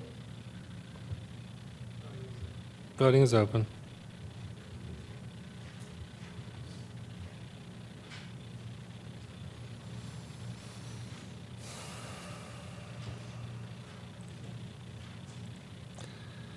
Motion fails. 3 yea, 6 nay. The next item on the agenda I'm going to ask the solicitor to provide a little bit of explanation for, for the people here. We had a hearing just before this public meeting started, so obviously there was no content on the agenda, so our solicitor is going to explain the process for this step. Thank you. So I'll just give a little overview for the board because we did put this into the agenda with a placeholder in it. We will be needing to make a motion on the floor to amend what's written here and adding either the word grant or deny in the placeholder section. I would just ask board members to recall, so there are two options here. Your administration recommended that the charter application be denied. The board certainly, in hearing the public comment and hearing the debate earlier this evening, may choose to reject the proposal of the administration and grant the charter. It is up to the board, as everything else is, and the debate around that and any discussion or questions need to happen on the floor here tonight. So if theoretically a board member is seeking to, and maybe Mr. Scalzo would make this motion, since it's under his section, it would state that the Board of School Directors denies the charter application resubmitted by Dogwood Charter if the board seeks to go with the recommendation of your administration. And it would, of course, say the opposite if that is what you wish to do. Okay? Any questions on procedure? So we'll amend the motion first, and then we'll take a vote on the substantive text of the motion after the blank is filled in. Okay? So you want me to, The main motion has a blank? The main motion has a blank until you amend it. So the first Okay, motion just wanted that to you make as a sure. board are going to have to do is motion to Okay. amend the All right. text on the agenda to read the Board of School Directors and then fill in the blank. okay. Okay? To move this first and then amend. Move the change. We're going to move the change in the agenda item first. Okay. Take a vote on that and then move the substantive agenda item. So I'm moving the Board of School Directors denies the charter application. You're going to move to amend. Move to amend Yes, the agenda the item. agenda item. For it to say the Board of Directors denies the charter application resubmitted by Dogwood Charter School on February 28th, 2022. The board adopts and will issue the written decision of education to the applicant. Is there a second? So it's moved by Mr. Scalzo, seconded by Mr. Greisbeck. And now, any discussion on this? So this, what we're discussing here and what we vote on is how the agenda, how the blank in the agenda was filled out. It was filled out based on the recommendation of the administration. But we're not voting on the actual motion, it's just the change that was made to the agenda item. Okay. Okay. As long as everybody's comfortable in understanding what you're voting on, you may move to vote. So we're voting right now just to put a word in Just there. We're to not put a voting word in the to. blank. Just to Okay. put denies, correct? Okay, now. Okay.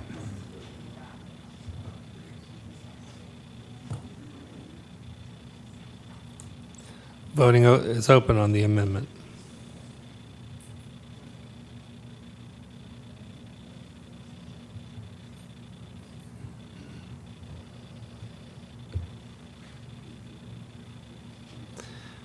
Motion carries.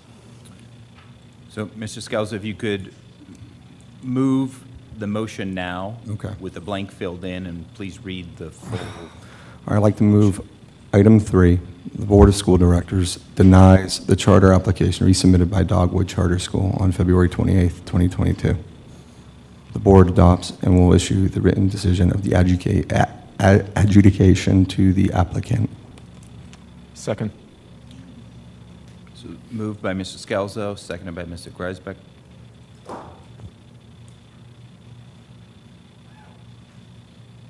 I just wanted to quickly make a note around procedure. The next step that will occur is a decision adjudication will be issued, formalizing the motion that was just approved.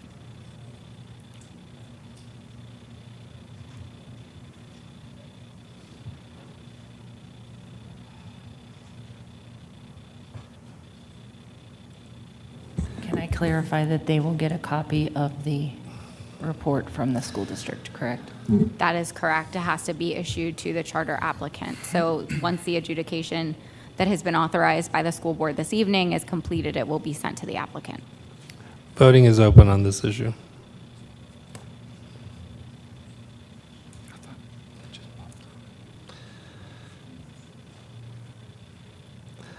Motion carries 8-1.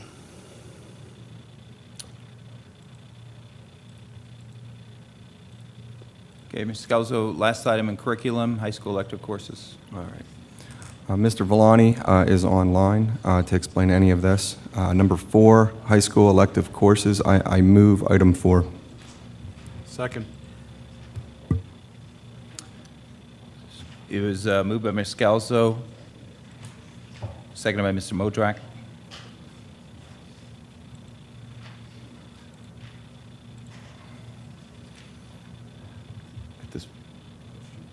Questions?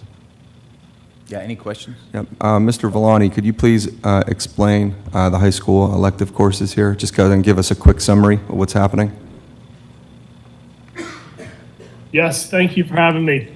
So tonight, similar to the processes in master schedule creation, what we're putting in front of the board tonight is our initial demand tallies from our winter registration. What this consists of is students that have pre-selected their coursework. So the recommendations in front of you have under 18 demand tallies at this time.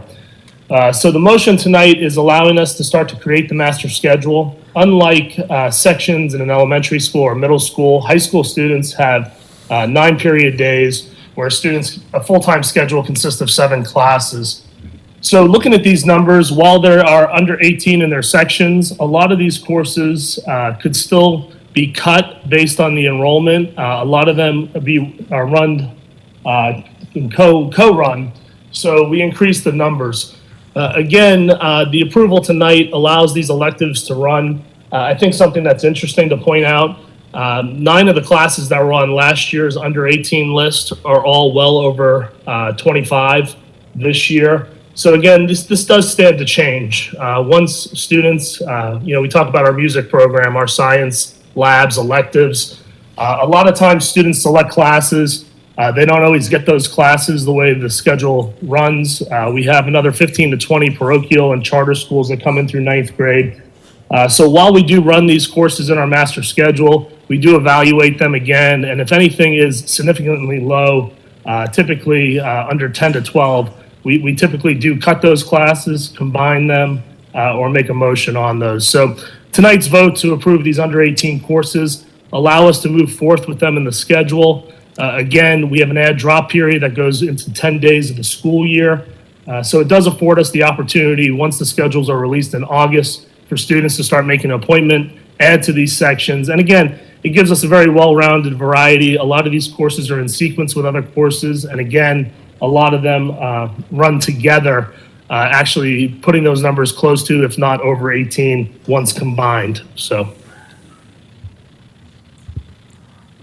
Thank you, Mr. Villani. I have one more thing that I want to mention to Mr. Villani, or maybe even just ask him. Could you please provide us Bethel Park High School's rankings currently?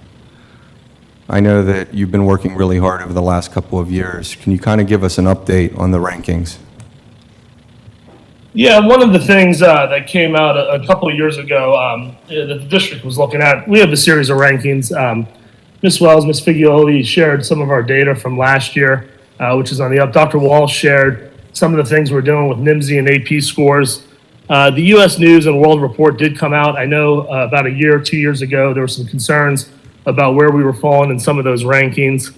I am proud to announce that we are trending upward in the sense that we are performing higher there. In the Metro Pittsburgh area, again, this is not indicative of where we want to be. We are continuing, but we are trending upwards. This year's rankings was a little disrupted. So some of the performance data and some of the encouraging things are that 50% of this was based on the college readiness and some of those factors from last year, but some of this is still from data from 2-3 years ago as well. Knowing what we did on the Future Ready Index, it's actually pretty encouraging with the AP scores coming up and things there. But we did, in the Pittsburgh Metro area, we were 46 in the previous rankings. We're now 39. Nationally, 221. I'm sorry, in the state, 221 to 174. Again, knowing the data that we had last year's performance and just knowing with the NIMSY initiative and the amount of students taking AP tests, we are really encouraged that this is an upward trend that's going to continue into next year's rankings as well when we get some things back. We also had some distinguished areas with our special education population, our students identified as economically disadvantaged, both in achievement and growth, and that came forth on the Future Ready Index this year, which will be used in next year's calculation of the business time. So great things happening. It's a compliment to the staff, the teachers, and the students and the families at Bethel Park High School. We are excited. We have a lot of work to do, but we are heading in the right direction, in my opinion. Thank you, Mr. Villani. That's very encouraging. I really appreciate all the hard work, and I appreciate everybody at that building, every single staff member that's making it happen. To have a jump in growth like that, to show growth in just like the last 2 years, really appreciate the dedication and all of the hard work that everybody's doing. Keep it going. Really appreciate it. Thank you. Any other board comments or questions on this? No? Voting is open.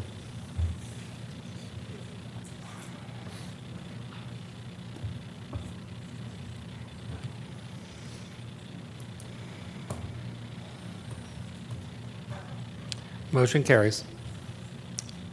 Thank you. Mr. Grosbeck, can you handle finance? I think we can probably take all four of these together. Sure. Yeah, we have 4 items tonight under finance. Item number 1, items declared unused and unnecessary. Item number 2, approval of donation. Item number 3, South Hills Interfaith Movement Transportation Rental Agreement. And item number 4, agreement with buy and sell real estate. I move to approve items 1 through 4 on the Finance Committee agenda. Second. Does anyone have any questions about any of these items?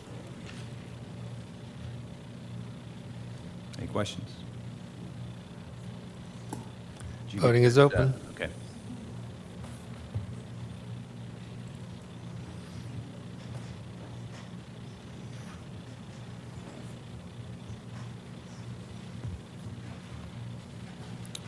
Motion carries. Ms. Turner, we have 1/3 and final reading on policy. Is that Yeah. correct? We have a third and final reading on policy 123.3, parents, guardians, immediate relatives as coaches, that needs to be moved for approval. Second? Is there a second? Yeah, second. Sure. Pick Moved by Ms. Turner and seconded by Mr. Modra. Voting is open.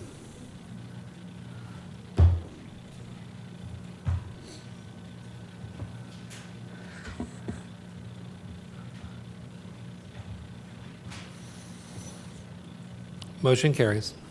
Okay, and then Mr. Christensen, I have 2 on second reading.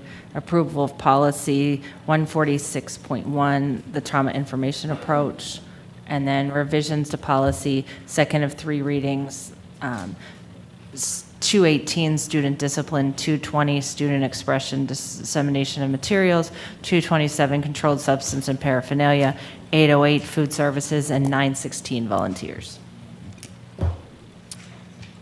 Under other, we have one item. Mrs. Janicek, can you move that item? I move the student agreement. Second? Second. So it was moved by Ms. Janicek, seconded by Scalzo, right? Mhm. Okay. Any questions, discussion on this? Okay.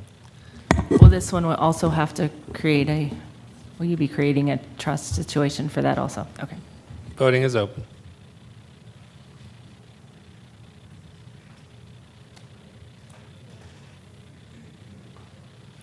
Motion carries. Thank you. That's the end of the voting part of the meeting.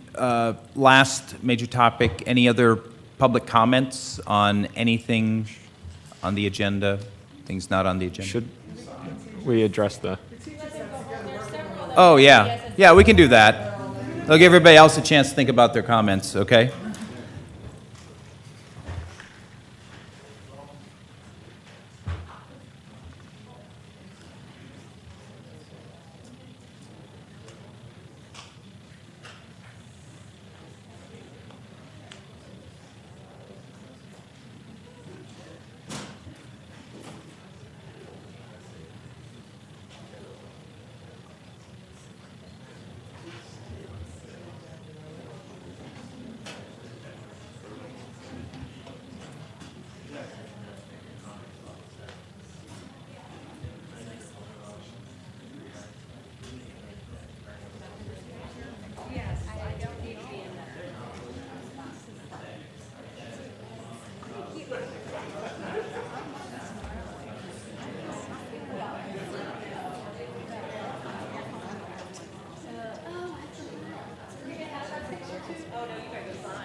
Look at those files.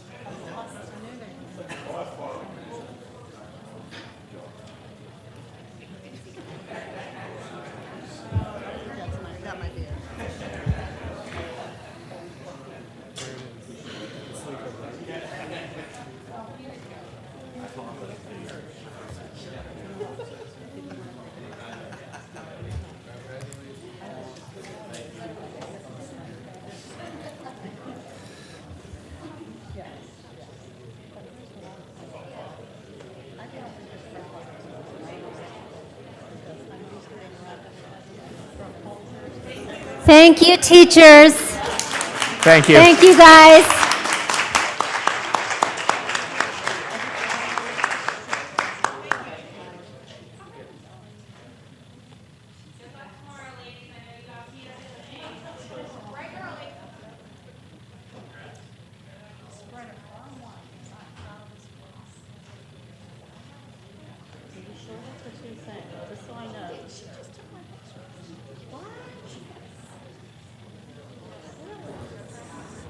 Okay, now, any public comments on anything related to school? I guess I'll say something. Hi, Holly Lissack, 880 Hershire Drive. I don't understand any of this critical race theory or DEI, all of it. I grew up at Pittsburgh Public Schools, so I'm familiar with diversity and all this. I believe you were talking that you want it to be an elective, and it's an optional elective. So if it follows through, of course. I don't agree with it because I teach my kids at home, and I believe it's parenting, and that's where it should be, parents. Parents need to teach their kids about this. And I do feel bad for those students that feel like they stand out or whatever, but it's a parenting issue. It's not a teacher's or government issue at all. And it's been taken to our government, and it's all over our country, and it's ridiculous. I'm the parent. I'll teach my kids about that, sex, and everything. Thank you.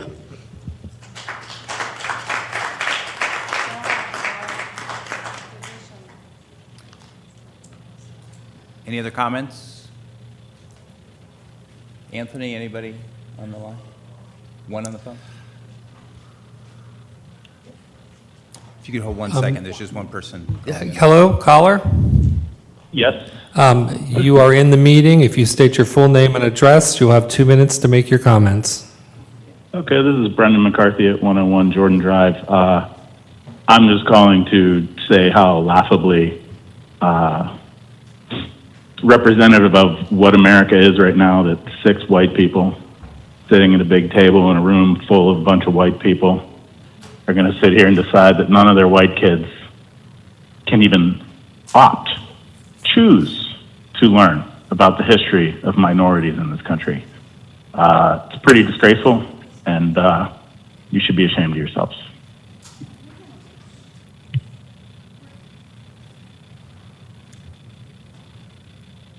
Any other calls? Ma'am? No other calls. My name is Bonnie Ballas, 5008 Belmont Avenue. After hearing everyone's comments tonight, I felt that it is very apparent that there needs to be some type of community outreach. Contrary to some beliefs, I don't believe it's the responsibility of the school district to raise our children. It is their responsibility to provide a fair and appropriate education. Formal education should be a part of their upbringing, but not the whole. Bethel Park is a different community than it was when I was growing up. Asking to teach children kindness and acceptance within a community needs to happen much earlier than high school, and not with a CRT curriculum or anything similar. I believe that it does, like you said, start at home, and I think that maybe there needs to be some education for parents in our community. Yeah, there you go. Not that it is the responsibility of the school district to do that, but I think as a community, we all need to get together and figure something out if that is a problem, and it is a problem within our community, as we heard. Thank you for speaking up. I do not believe that it is the full decision of the students. They do not have the right to vote. I support parental rights, and I support transparency. With things that are happening in neighboring districts and parents losing trust in administration, it has made a lot of people's eyes open and made them ask more questions, which is great. Like many of you have said, that we all have a voice and we all have differing opinions. We are a community of people who should be able to work together to create a safe environment for our children, and I think we can all agree on that. So I thank those of you who voted no tonight until there is more transparency and parental involvement. In regards to low enrollment, people were looking for options. I homeschool my younger child. I co-direct a homeschool community center, and people are looking for options. They're pulling their kids out of school. They don't intend, they never wanted to homeschool, but they're not happy with what is going on. And I'm not saying just Bethel Park. It's happening all over. And this is affecting our community as a whole. Funding is coming out, and it's going to affect the schools. It's going to affect the whole community. So I think, looking into a charter school, I'm not saying Dogwood, but, looking for options for the community, I think is very important. Thank you for your time. Yeah, great.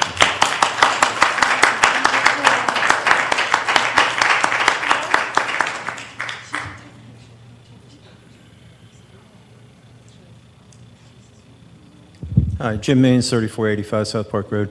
I just have a couple quick questions. Could the school board please make sure that they would put the financial audit on the website so it's readily available? Other districts do it, and we should have audits available for the last 2 or 3 years. And the other thing is I'd like to know if we could have the most up-to-date budget information on the website too. Thank you.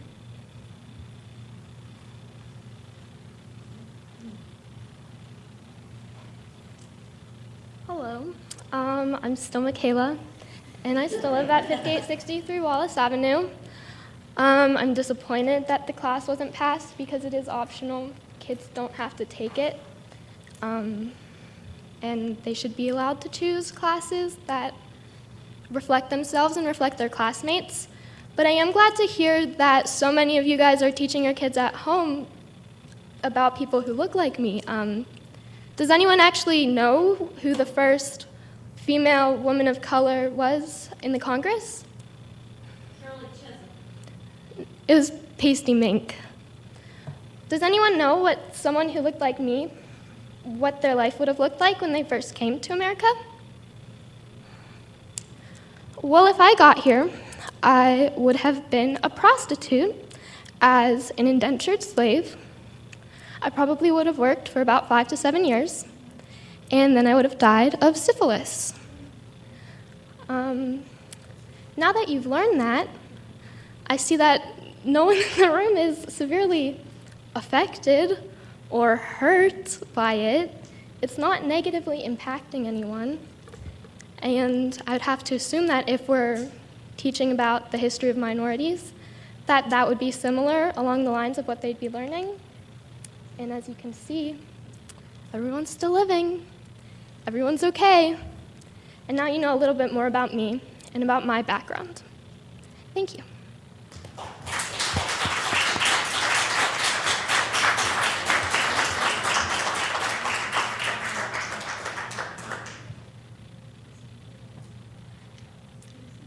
Any other comments?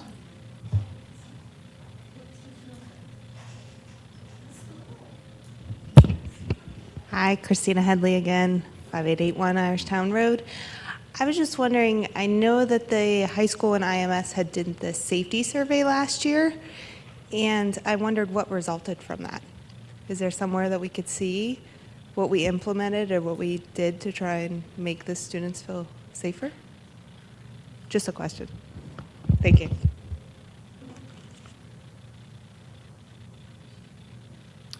Any other public comments?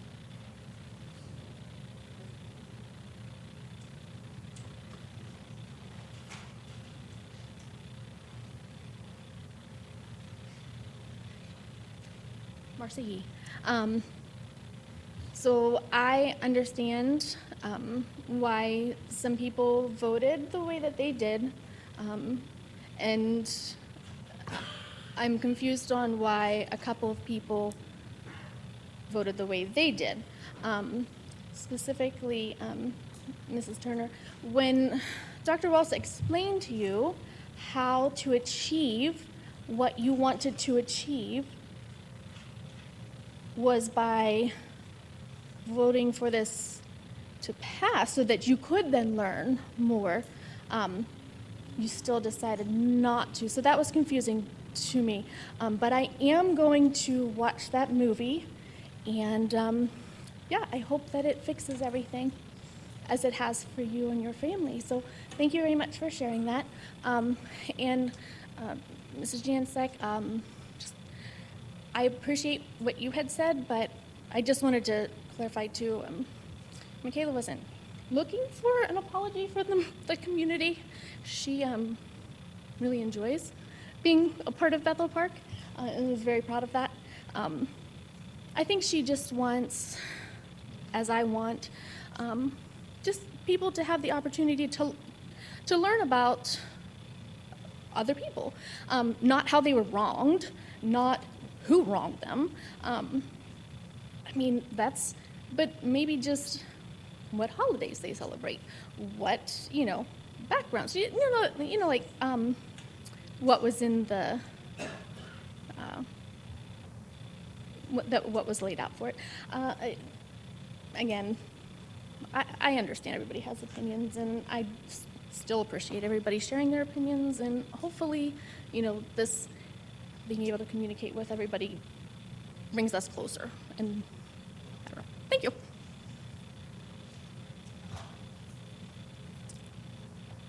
Anyone else? Public comments? Any call-ins? No call-ins. Any board comments? I'd like to thank our administration as well as the representatives. Oh, I'm sorry. Go ahead. One more. I'm so sorry. I've listened to all this. And my name is Christina Cornick. I live on 220 Bluestone Drive. Christina Just pull the mic a Cornick. little bit closer if you could. Christina Cornick, 220 Bluestone Drive. I'll try to keep this short, but because if I say too much, it might go bad. But basically, I want you all just to think about where we're headed, okay? It may seem like we're doing a little bit here. Next thing you know, we're going to do this, then this, then this. It's very obvious that the country's very divided, so is our communities. Division is everywhere. We have to be very, very careful of our decisions. It may seem like a very small thing that we're trying to do here, but even having it optional, you're causing division and you don't even realize it. I just want you to be aware of that. I just felt very compelled to say that right now. I feel for anybody that's been through an abusive relationship or people don't understand them, but we can't teach people every culture and person of the world. We have to teach people that we're all good people, that we're all here to do good. That is what we're supposed to know and learn, not this person's good, this person's bad. No, no. We all should be loving each other. That's what it's about. All lives matter.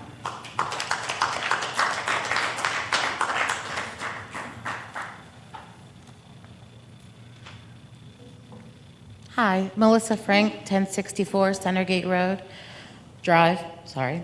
I just wanted to quickly just show my support for Mrs. Chris Falusi and what an amazing teacher she is. I don't know if you guys know her personally or just know her as a contract, as a salary, but she is an amazing person and teacher, and it's a very sad day for our school at George Washington if she has to leave us. And I just want to express that I hope that there is a place for her at our school next year, or at least in the district, because she is an asset that this district should be fighting to keep and not lose. And that is what's most important. We can sit here and talk about curriculum and strategic planning, but when we lose the people who administer all this to our children, then we're really not doing a service to anybody. And nor if we cram them in overcrowded classrooms, is that really going to be a conducive to any type of teaching at all. One thing is I'm relatively new to the surveys. I'm trying to learn it a little bit, but as a child therapist for almost 20 years, as I'm reading the questions on the surveys, a lot of these things are triggering mental health issues, and I'm wondering if there was any consideration given at all to if some of these surveys come back as triggers of mental health issues or possible depression or things of that nature, if there was any type of follow-up that the district had planned on doing. Because I think it's somewhat irresponsible to just put these surveys out there without some type of follow-up, because these questions can really uncover a wealth of different issues, one of which would be mental health. Thank you.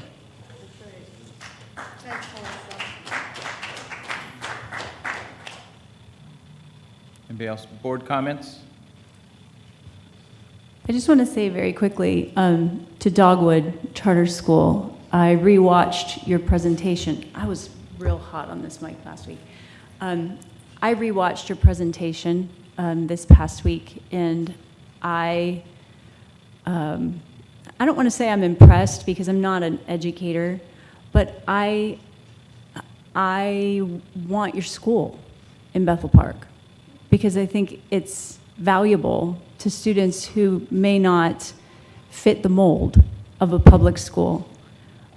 So, you know, keep trying. That's all I got. I just want to encourage you to keep trying. I wanted to thank our administration as well as the representation from the teachers union on doing a great job of smoothly getting that contract done. I did not expect it to be done that early, so I was definitely pleasantly surprised. I'd also like to thank all of the teachers who have been working so hard, beginning to develop our strategic plan and slowly get us where we need to be. That report from Mr. Villani was very encouraging to see where, how much we had improved in our AP scores in just a short 2 years. I'd also like to say I am disappointed that we didn't pass the social studies recommendation from that department. However, I hope that once Ms. Turner and Mr. Christensen get the information that they need and that they're looking for, that we can get that passed. And those 2 courses to students, I think they'll really benefit them. I also hope that we go and we take another look at the surveys if we weren't happy with them, and hopefully we can get something that can benefit our students.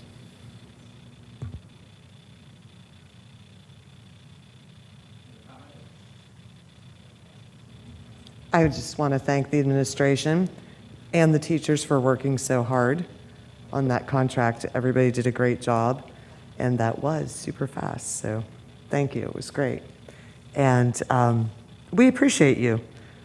I especially appreciate the administration who comes here every meeting and gives us information and answers our questions and prepares things for us.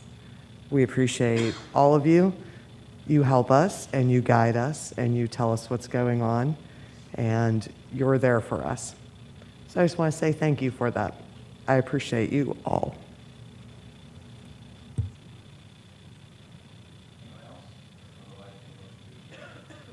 Motion to adjourn. Second.